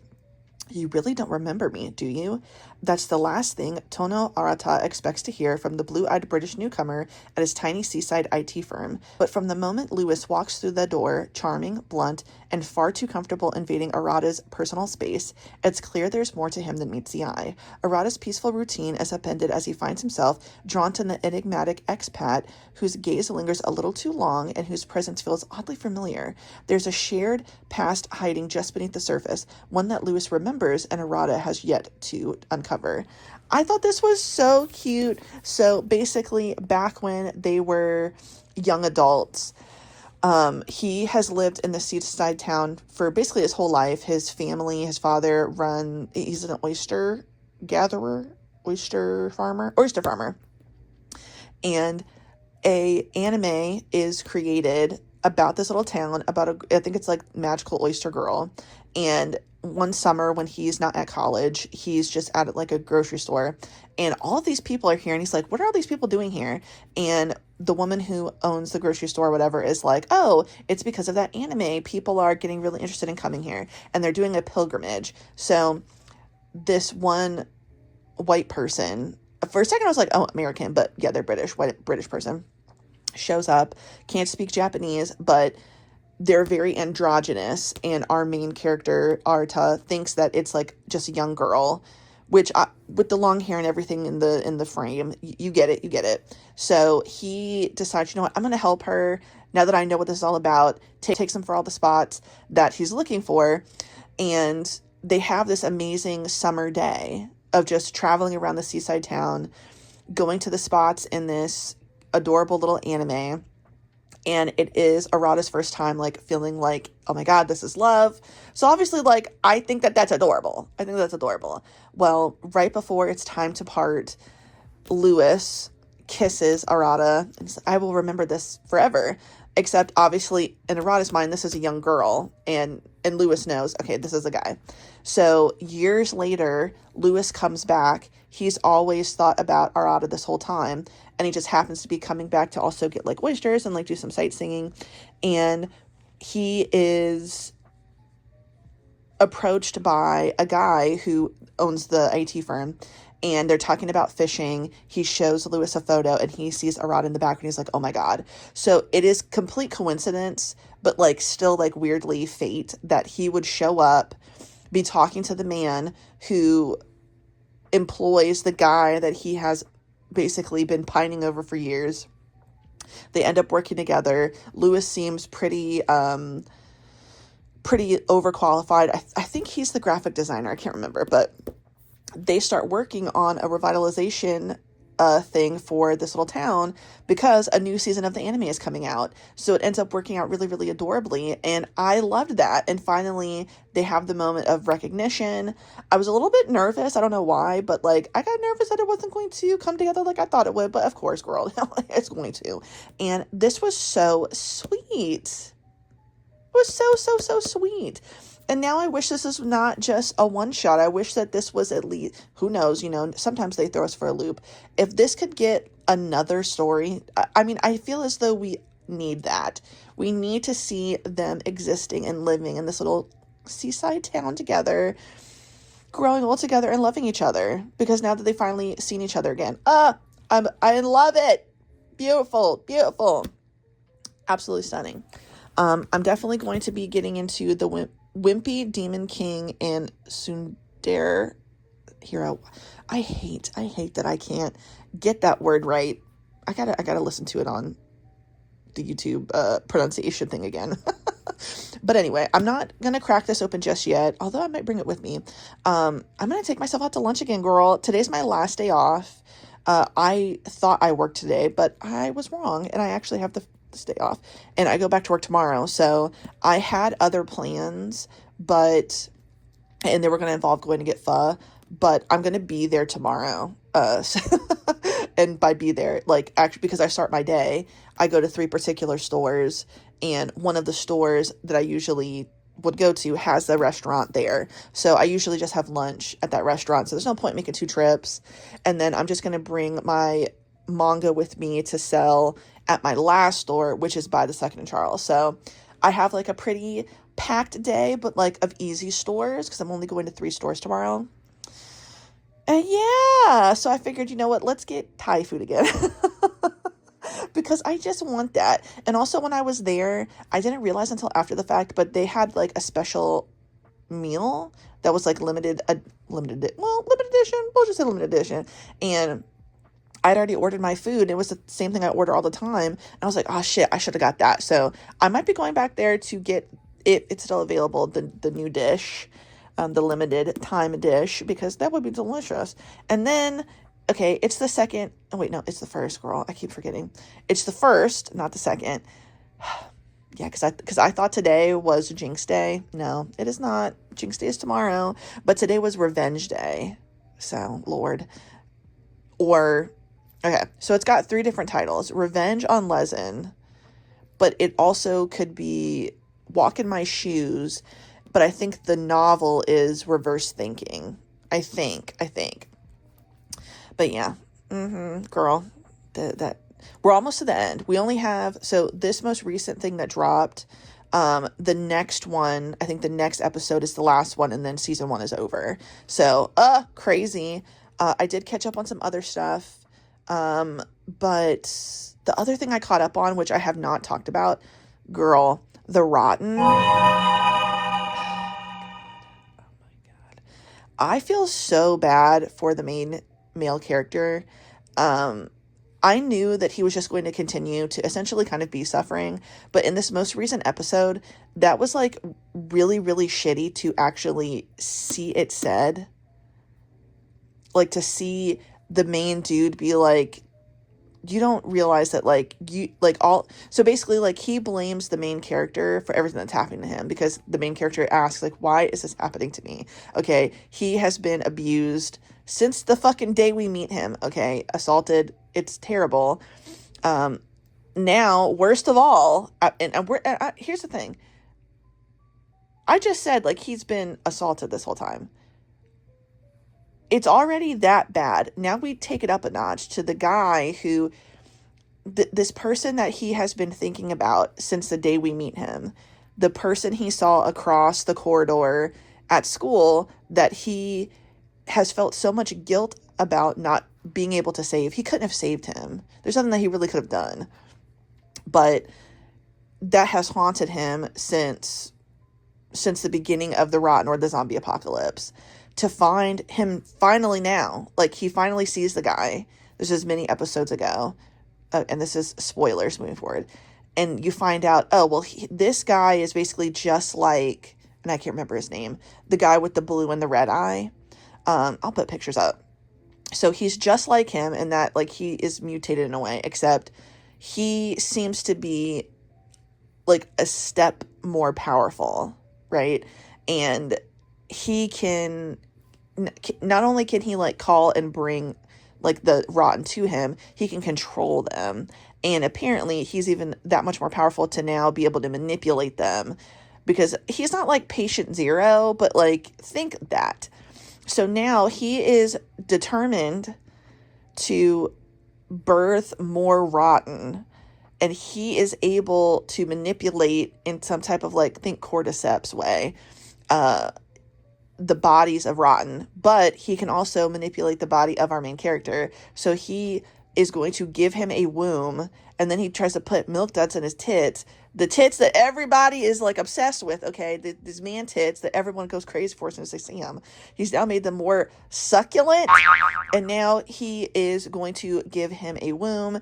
Except, you thought, oh, he only does it with his fingers. No, these cordyceps type things come out of everything on his body, which means his penis, which means, I guess, a quicker way to make a uterus. So now we've turned into an Omegaverse type situation, Lord of mercy. And what the fuck? Now, the other thing, though, is Blue and Red Eye guy, he's been separated from our main dude for a minute now, because he had to save him from the crazy dude. And I know it probably doesn't make any sense because I don't know anybody's name. I'm going to put the pictures up, though. He had to save main dude from the crazy dude who's a serial killer, fucking obsessed with the main dude. I mean, frighteningly obsessed. They've got an epic battle because that dude mutated into a fucking monster dude, too. What the fuck? All in all, our main character, I just want the best for this young man. This poor man has experienced so much abuse. How would anything get better? And when I'm done with an episode, I'm always thinking, why am I still reading this? It's so sad. It is so fucking sad, because what is even happening? When I'm reading Revenge, also one that is like, you need to check trigger warnings if you're going to read something like that. It is very, like, nothing is consensual in that. So go, and they tell you right in the very beginning of every episode, they explain it. So know that going in. But we're working towards something in Revenge, because we know that something was done to, and of course now I can't remember his name either, super light-skinned baby face dude that has to do with our main dude.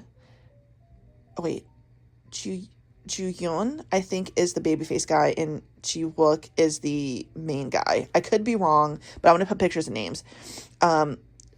Something happened to the babyface guy when he was in school, and he is now getting revenge on this thing that was done to him. Clearly, he was assaulted.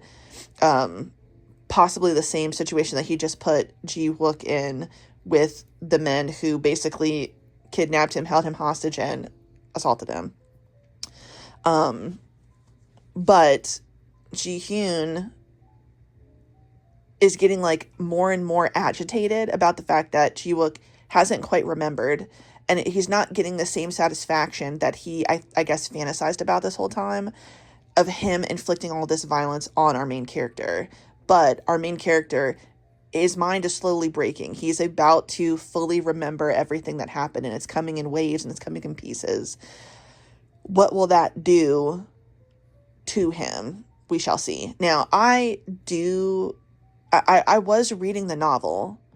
I hadn't gotten very far in it. I need to pick it back up, because from everything I understand, like, this is never going to be good for our main character. It is going to continue to be terrible, but we're building to the realization, and that's why I'm comparing it to the rotten. I don't really know what we're building towards. Like, are we going to get rid of the rotten?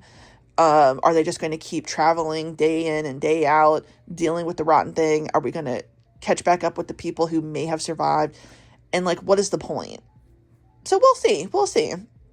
But, to be fair, I kept going with Tears on a Withered Flower for so long. So clearly I got some stamina. Okay, I could keep going if I really feel like it. But actually, all of that was to say, after I'm going to eat, I'm going to go to Books-A-Million and see if anything dropped a little bit early. So there's a ton of stuff that I'm really interested in reading that is supposed to come out on the 6th of January. I know that that's next week, but you never know. Sometimes they put it out a little bit early. Sometimes it doesn't have like a hard release date. So I'm going to pop in, and I'm also going to look for a regular book that I might want. We'll see. But you guys are coming with me. Don't be mad at me if I still order the same thing, because sometimes I do. Sometimes I do, and I love it. We're just gonna see. We're gonna see what the day takes us. Unfortunately, I will not be getting Brew La La because it was closed yesterday and today, so I just have to suffer, and that's fine. That's fine. I can not drink almost a gallon of soda. I think I can handle that. But I will see you guys again. We're also going to be listening to some other stuff. So yeah, talk to you later. A few moments later. My life is ruined. It's not open, but it's okay. I'm just going to go back the way I came. I'll figure out what to maybe eat, or maybe I'll just wait until later tonight. Devin asked if I wanted us to go on a date night tonight because it's our hangout day. At least I know one restaurant we can't come to. That's Scotch and Tie. All right, well, I'll have to figure something else out. Now we're going to the bookstore. All right. The manga is acquired. We will be talking about what I got in the house, but let's say hello to Cat. Hi, Cat. Hello. You're so cute and tiny and fluffy. The cutest princess in the whole world. Mm-hmm. Okay, hello, we're in the house now. I wish I could let Catavia, her official name is Catavia, Cat for short. I wish I could let Catavia in. I love her. I would love to get her all spruced up, just have her sitting, waiting in the house for me, but I cannot do that. Even though she sneaks in the house like a lot, mainly with Devin. He claims it's because he has stuff in his hands, but anytime I have stuff in my hands, she never comes in here. So we realize that she respects the women of the house. The man, she could tell that he's a softie, and I'm sure if the day ever came that she would be in the house, she would be obsessed with Devin, and that's annoying. That's what I'm thinking is gonna happen too when we get a dog, which I've agreed to wait till 2027 to do. I think the dog, for as much as I'm going to love the dog, which of course I will love the dog, I think it's probably going to really like Debbie, which makes me sick. That's not fair. But anyway, some of the things that I did want when I was there that they just hadn't come out yet was Lost in a Cloud and, oh shit. Lost in a Cloud Volume 2 is definitely one. The other one that's supposed to come out on the 6th, fuck, I can never remember what that one is. I don't know what that one is, but I got pretty much everything else that I was looking for, and then 2 other things. So excited that Sakamono Days Volume 20 came out a little bit early on Amazon. It says it's supposed to come out on the 6th. Same thing with Phantom Busters Volume 2. I'm excited to have this one. So happy. I know I'm gonna really love this series. Looking forward to this one. Choking on Love Volume 4. Hell fucking yeah. Okay. Now, I mean, we know nothing's about to happen anywhere. They're just going to be kissing, but it's fine. Oh, a little kiss on the back of the neck. Okay, girl. I see. Ooh. Okay, I really like that guy. Here's the thing. A lot of the guys in these, like, they're hot. And they have long hair or like medium length hair, but the guys who have the short hair, really close cut, those are always the ones who are the most fine, in my opinion. Dear God. Now, do I wish I could see what Devin would look like with longer hair? Yes. He has very thick, curly, like frothy hair. I know it would be absolutely beautiful if his hair was long, but he looks really good when his hair, even when it's close cut. I really like when it's like in that middle stage where it's almost too long, but not quite, because like his curl will, girl, don't get me started. You know, I get the gushing about him, but I love him. But yes, we're going to see more of the hot short haired dude in the band. And I really, really like him. So excited. I got Go For It Nakamura-kun Volume 2. I got Eternal Covenant Volume 2. This is the one that I didn't realize that it had come out.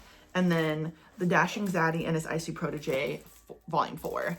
It's funny because the guy who works there, I had told him, you know, there's like there's quite a few that are out there that have nudity or are kind of explicit and they don't get, like the manufacturer, the publisher does not wrap them. But, and let's see, because this one, not a lot of stuff really happens in this one, like too crazy.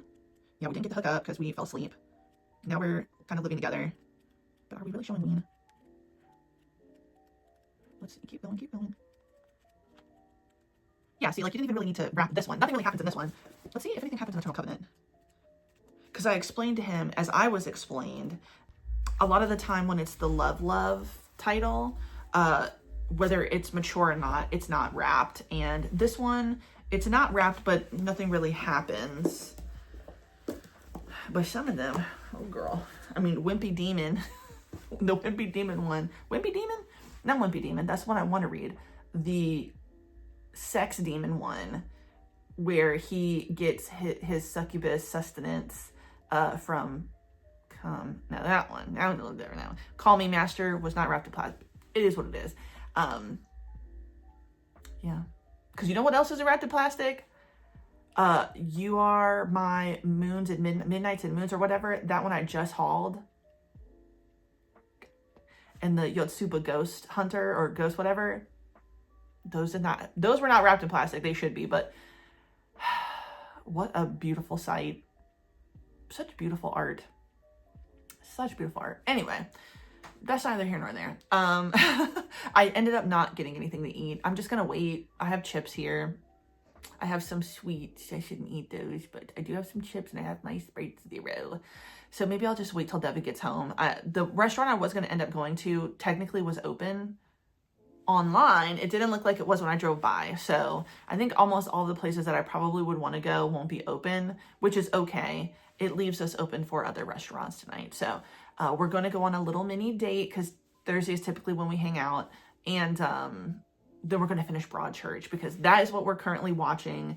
It's almost done, which really sucks. But we have 2 more episodes in the final season. So season 3 is the final season.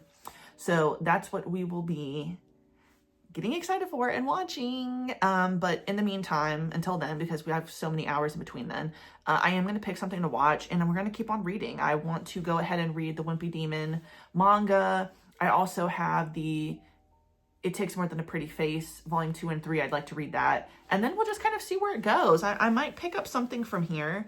I mean, I'd like to keep up with Choking on Love, even though it seems like there's always like such a long span of time between the volumes, but it's okay. It's no big deal. And then I have to read volume 19. I'm 2 now volumes behind when it comes to Sakamoto Days. So maybe I'll pick those up and just knock them out. But yes, we will keep going. Hopefully my outfit of the day will not be wasted because the Thai food restaurant was not open. It's okay. I don't blame them. I have a day off, y'all. But I would like to still go out because obviously, I mean, I got my face on. The eyebrows are on. That means I can go out and not feel any type of way. But yeah, I will see you guys probably a few minutes from now when we get to talking after I pick my movie, which I don't know what I want to pick yet. I've got so much to choose from. But I'll see you guys in a second. Welcome back, everybody. Okay, so it's the end now. I am going to finally finish this vlog. Today is Monday the 5th. And yeah, the last time I said something I don't really know, but I'm currently putting together the vlog that like we're in right now, right? So I'm editing it. And there's been a few days over the weekend.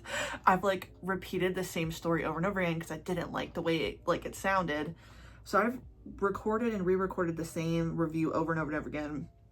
But I don't want to do that. I just want us to get like straight to the point. Okay. So now we're going to finish it and finally talk about all the stuff I read without it being too long-winded. There you have it. So stuff that I finished reading. I finished reading the book club pick for my book club with my mom, my sister, and my cousin, which was The Color of Death. That was okay. I rated that like 2.5, 3 stars. I listened to it as an audiobook. Did not like the narrator. And the funny thing is when we had our book club meeting on Sunday, my mom was looking at the Goodreads comments because she physically read it. My sister and I listened to it. And somebody in the comments was like, oh yeah, the narrator sounds like Matthew McConaughey. Me and my sister's reaction was like, uh-huh. Absolutely not. It was okay for like a debut like type novel like this. Would not, I don't know that I could see myself ever continuing to read that series, but I know for a fact that I would not be able to listen to it, because if it's going to have the same narrator, no. I thought that the mystery was interesting, kind of. I mean, I feel like I figured it out pretty easily. And the more we talked about it in the book, it was like, oh, they kind of gave it away right then and there. And I didn't even pick up on that part, but it became pretty obvious who the real killer was, what was really going on. And then the way it ended, obviously it set it up so you could have a book too. But yeah, I think for like a easy whatever, it was okay. It was okay. I didn't hate it, but I didn't love it either. I got It Takes More Than a Pretty Face to Fall in Love, Volume 2 and 3 done. This was actually really cute. I definitely will be continuing on with the series. Now, I will say that Sana, she kind of frustrates me a little bit, but she's really not like the worst young character I've ever read. I guess the thing that doesn't really make sense, and maybe I just have to reread the first volume, I don't remember why it is so important that nobody finds out that she's helping run the Instagram page for the school. I don't understand why that's such a big deal. Now, I understand why it's a big deal in terms of, you know, they don't want, well, she doesn't, he doesn't really care. She doesn't want, you know, to be bullied by people because she's hanging out with the coolest and hottest guy in school. You know what I mean? So you get why they keep that a secret for that purpose, but you know that they both like each other. So it makes it a little bit more serious at that point, because like, oh, well, if they like each other and they have the potential to date, that will cause problems, because it always does in these stories. But why does it matter if she is helping him run it? I don't know. Maybe I missed it, or it just hasn't been really explained, because like, why do we have to keep that secret? It's not that big of a deal. And yeah, well, we got the introduction to a third person, hot dude, who I knew was going to be good looking because he kept hiding his face. And you're like, well, of course he's going to be hot. And he's going to be the person who makes our main male character, Kanato, jealous, which does happen. And I like that. I like when that happens a lot. It's very, very, very good to me. I enjoy that. But yeah, this is not going to be a short series. I think it's going to be like more than 10 volumes, and maybe not much longer than that. I mean, I think the whole point is like endgame, they're going to be together, but it's probably going to be when they graduate high school. We'll see. Maybe, or just going to another grade. I'm not sure. But I'm going to continue on with this series. It's very fun. It's very cute. She is very funny. I like the interactions that they have with each other back and forth. So yeah. Next, finally finished My Moons at Midnight Are For You, Volume 1. I'm obsessed. I was kind of freaked out because I was like, oh shit, this is going to be a series. What? It felt like I waited so long to get this. I don't think I can handle waiting for a second one, but we'll see. So cute. Anyway, this was very, very cute. I liked this. As I've said over and over and over again, I really like the VTuber or just streamer in general trope of like, oh, someone who is kind of really into them ends up getting to meet them for the first time, and then they get to be like the complete opposite of every person that they've dealt with. So like, not usually how it goes in the real world. Like, I can only handle it in these settings because no one's gonna get killed, which unfortunately does happen in the real world. So yeah, but this was really adorable. You've got your main character, Mayo. He has a VTube persona named Hiru, and it's always going to be the complete opposite of him. So he's like goth and like dark and moody, suffering from depression for sure. And his alter ego VTube persona is like blonde hair, super bright and bubbly, so fun and like extroverted, when in reality he's very introverted. And his manager, Ogino, he actually has slowly been trying to bring Mayo out of his, like, you know, his little bubble where he's not really talking to anybody. He doesn't do collabs. He is really just in his room. but that obviously builds into this tension. You can tell Ogino really likes Mayo in real life. Like, obviously they're with each other in real life, but he likes him for more than the VTube, you know, persona that he has. And he's trying desperately to get Mayo to have a little bit more self-confidence in himself and not be so, you know, just so sad and lonely. And it was very good. And as I mentioned, the art, which I cannot show you at all. I mean, Lord, as I said a million times, never seen a better drawn hole in my life, okay? Everything looks great. The art is very cute. But more than anything, yeah, I'm on that panel where they're in the bathroom. If you read it, you know what I'm talking about. But nothing beats this moment where, I forgot about that one. Oh yeah, I forgot about that one too. Hold on, here we go. I'm getting all the good stuff. Oh yeah, forgot about that one. They hook up so much in this. you forget. But anyway, yeah, so it's this, like, these that I was just like, oh my gosh. Okay, so basically Mayo has said something that's kind of rude to himself, and Ogino, what was he doing? Was he blow drying his hair? I think. Yeah, he showed up to Mayo's apartment. Mayo has not eaten. He's not showered. He's, you know, in a dark place at the moment. And Ogino comes and he's like, okay, no, we're going to get you up. We're going to take a shower. We're going to get you fed.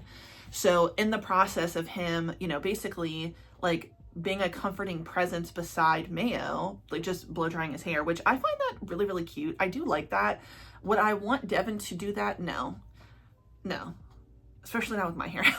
it would not come out the way I wanted it to, but I don't have straight hair. So there you have it. But anyway, I love that. Love that. But yeah, he is over him. He's over Mayo, and he's like, oh, why are you being so mean to yourself? So he's between his legs, and he is like, when are you going to understand? Like, I'm complimenting you constantly.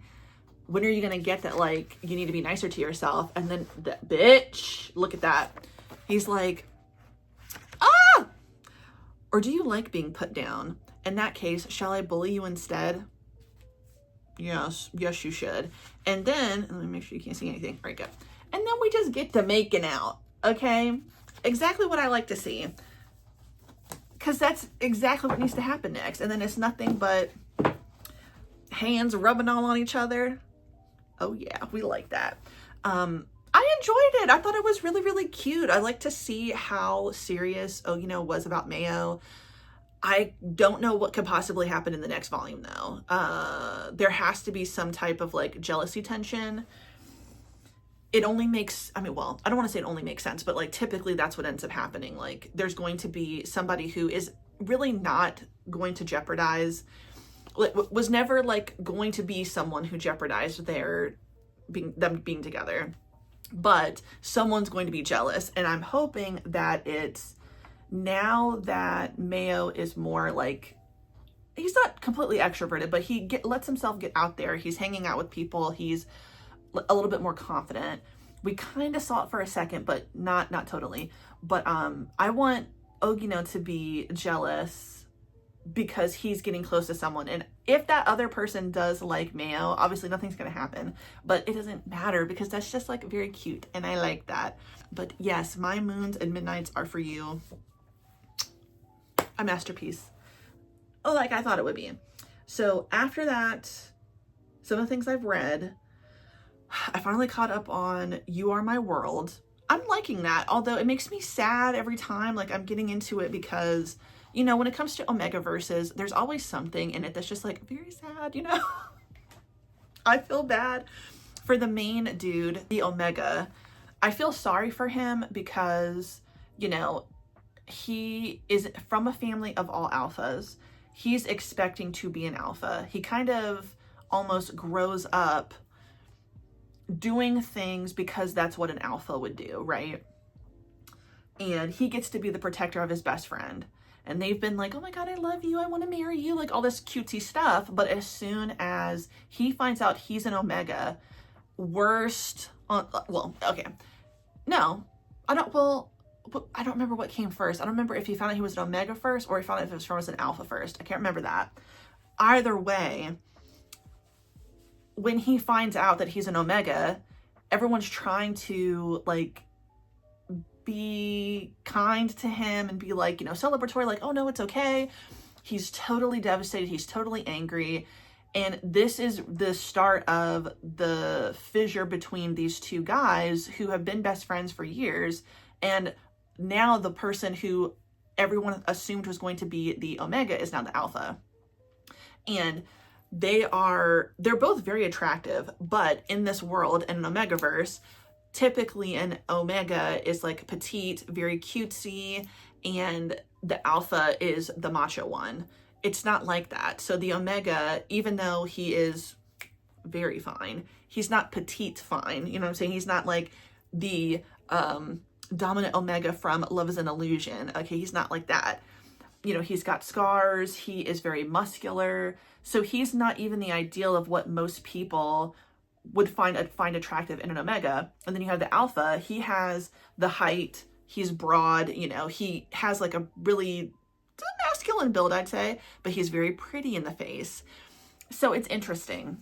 But yeah, so their friendship, there's a wedge in it now, and it just sucks because the Alpha is just constantly trying with him, but the Omega is like, no. And then eventually gets to the point where it's like, oh, well, you can help me with something, so I'm going to use you for this. And it just makes me sad because I really like the Alpha and I don't want him to get hurt. But what I would really like to see happen, which I doubt it will happen, but when I write my own, this will be something that happens. My shit's going to be long one day, okay? I'm going to write something that it's never ending. The story never ends. Y'all will be sick of me if I got to write my own shit. It would be bad. It would be pretty bad. But anyway, what I would like to see happen is Omega get jealous because Alpha is getting out there doing stuff. You're not his priority anymore. Because for as much as he keeps ranting, raving, acting like he doesn't want to be involved with the Alpha, like you know damn well that you would be sad if he wasn't here anymore. You know what I'm saying? So I want to see that. Y'all know how I am. I like to see the possibility of somebody going with the second option and like you actually get to see them doing that. That's what I like. I enjoy that. Yeah, and then I got into Moonlit Secrets. That's by the same creator as the Goose Dad Next Door. Jesus Christ. So if you read that, you know it's going to be fucking crazy in Moonlit Secrets. I've only made it to like episode 3. What the hell is going on? We got a Dracula? That's not what I was expecting, like a fucking Dracula monster man. Lord. Oh well, we're here for the ride. We're having fun, I guess. Anything else? Nearly nothing came out this morning. Nothing really came out today. I caught up on In Your Wake. It's getting better. But there's some other things, like I'm so behind on Beautiful Nightmare. I'm so behind on private tutoring. So we're going to get into that because we're going to start a new reading vlog. But I had to end this because this is actually considerably shorter than everything that came previously. So it's going to be long, but at least the outro won't be super long now. But thank you so much, everybody. Thank you so much for watching my video. If you like the video, please like the video. If you like and subscribe, hit the notification bell, follow me on other social media. It's in the description box down below. And you have a good day. Goodbye.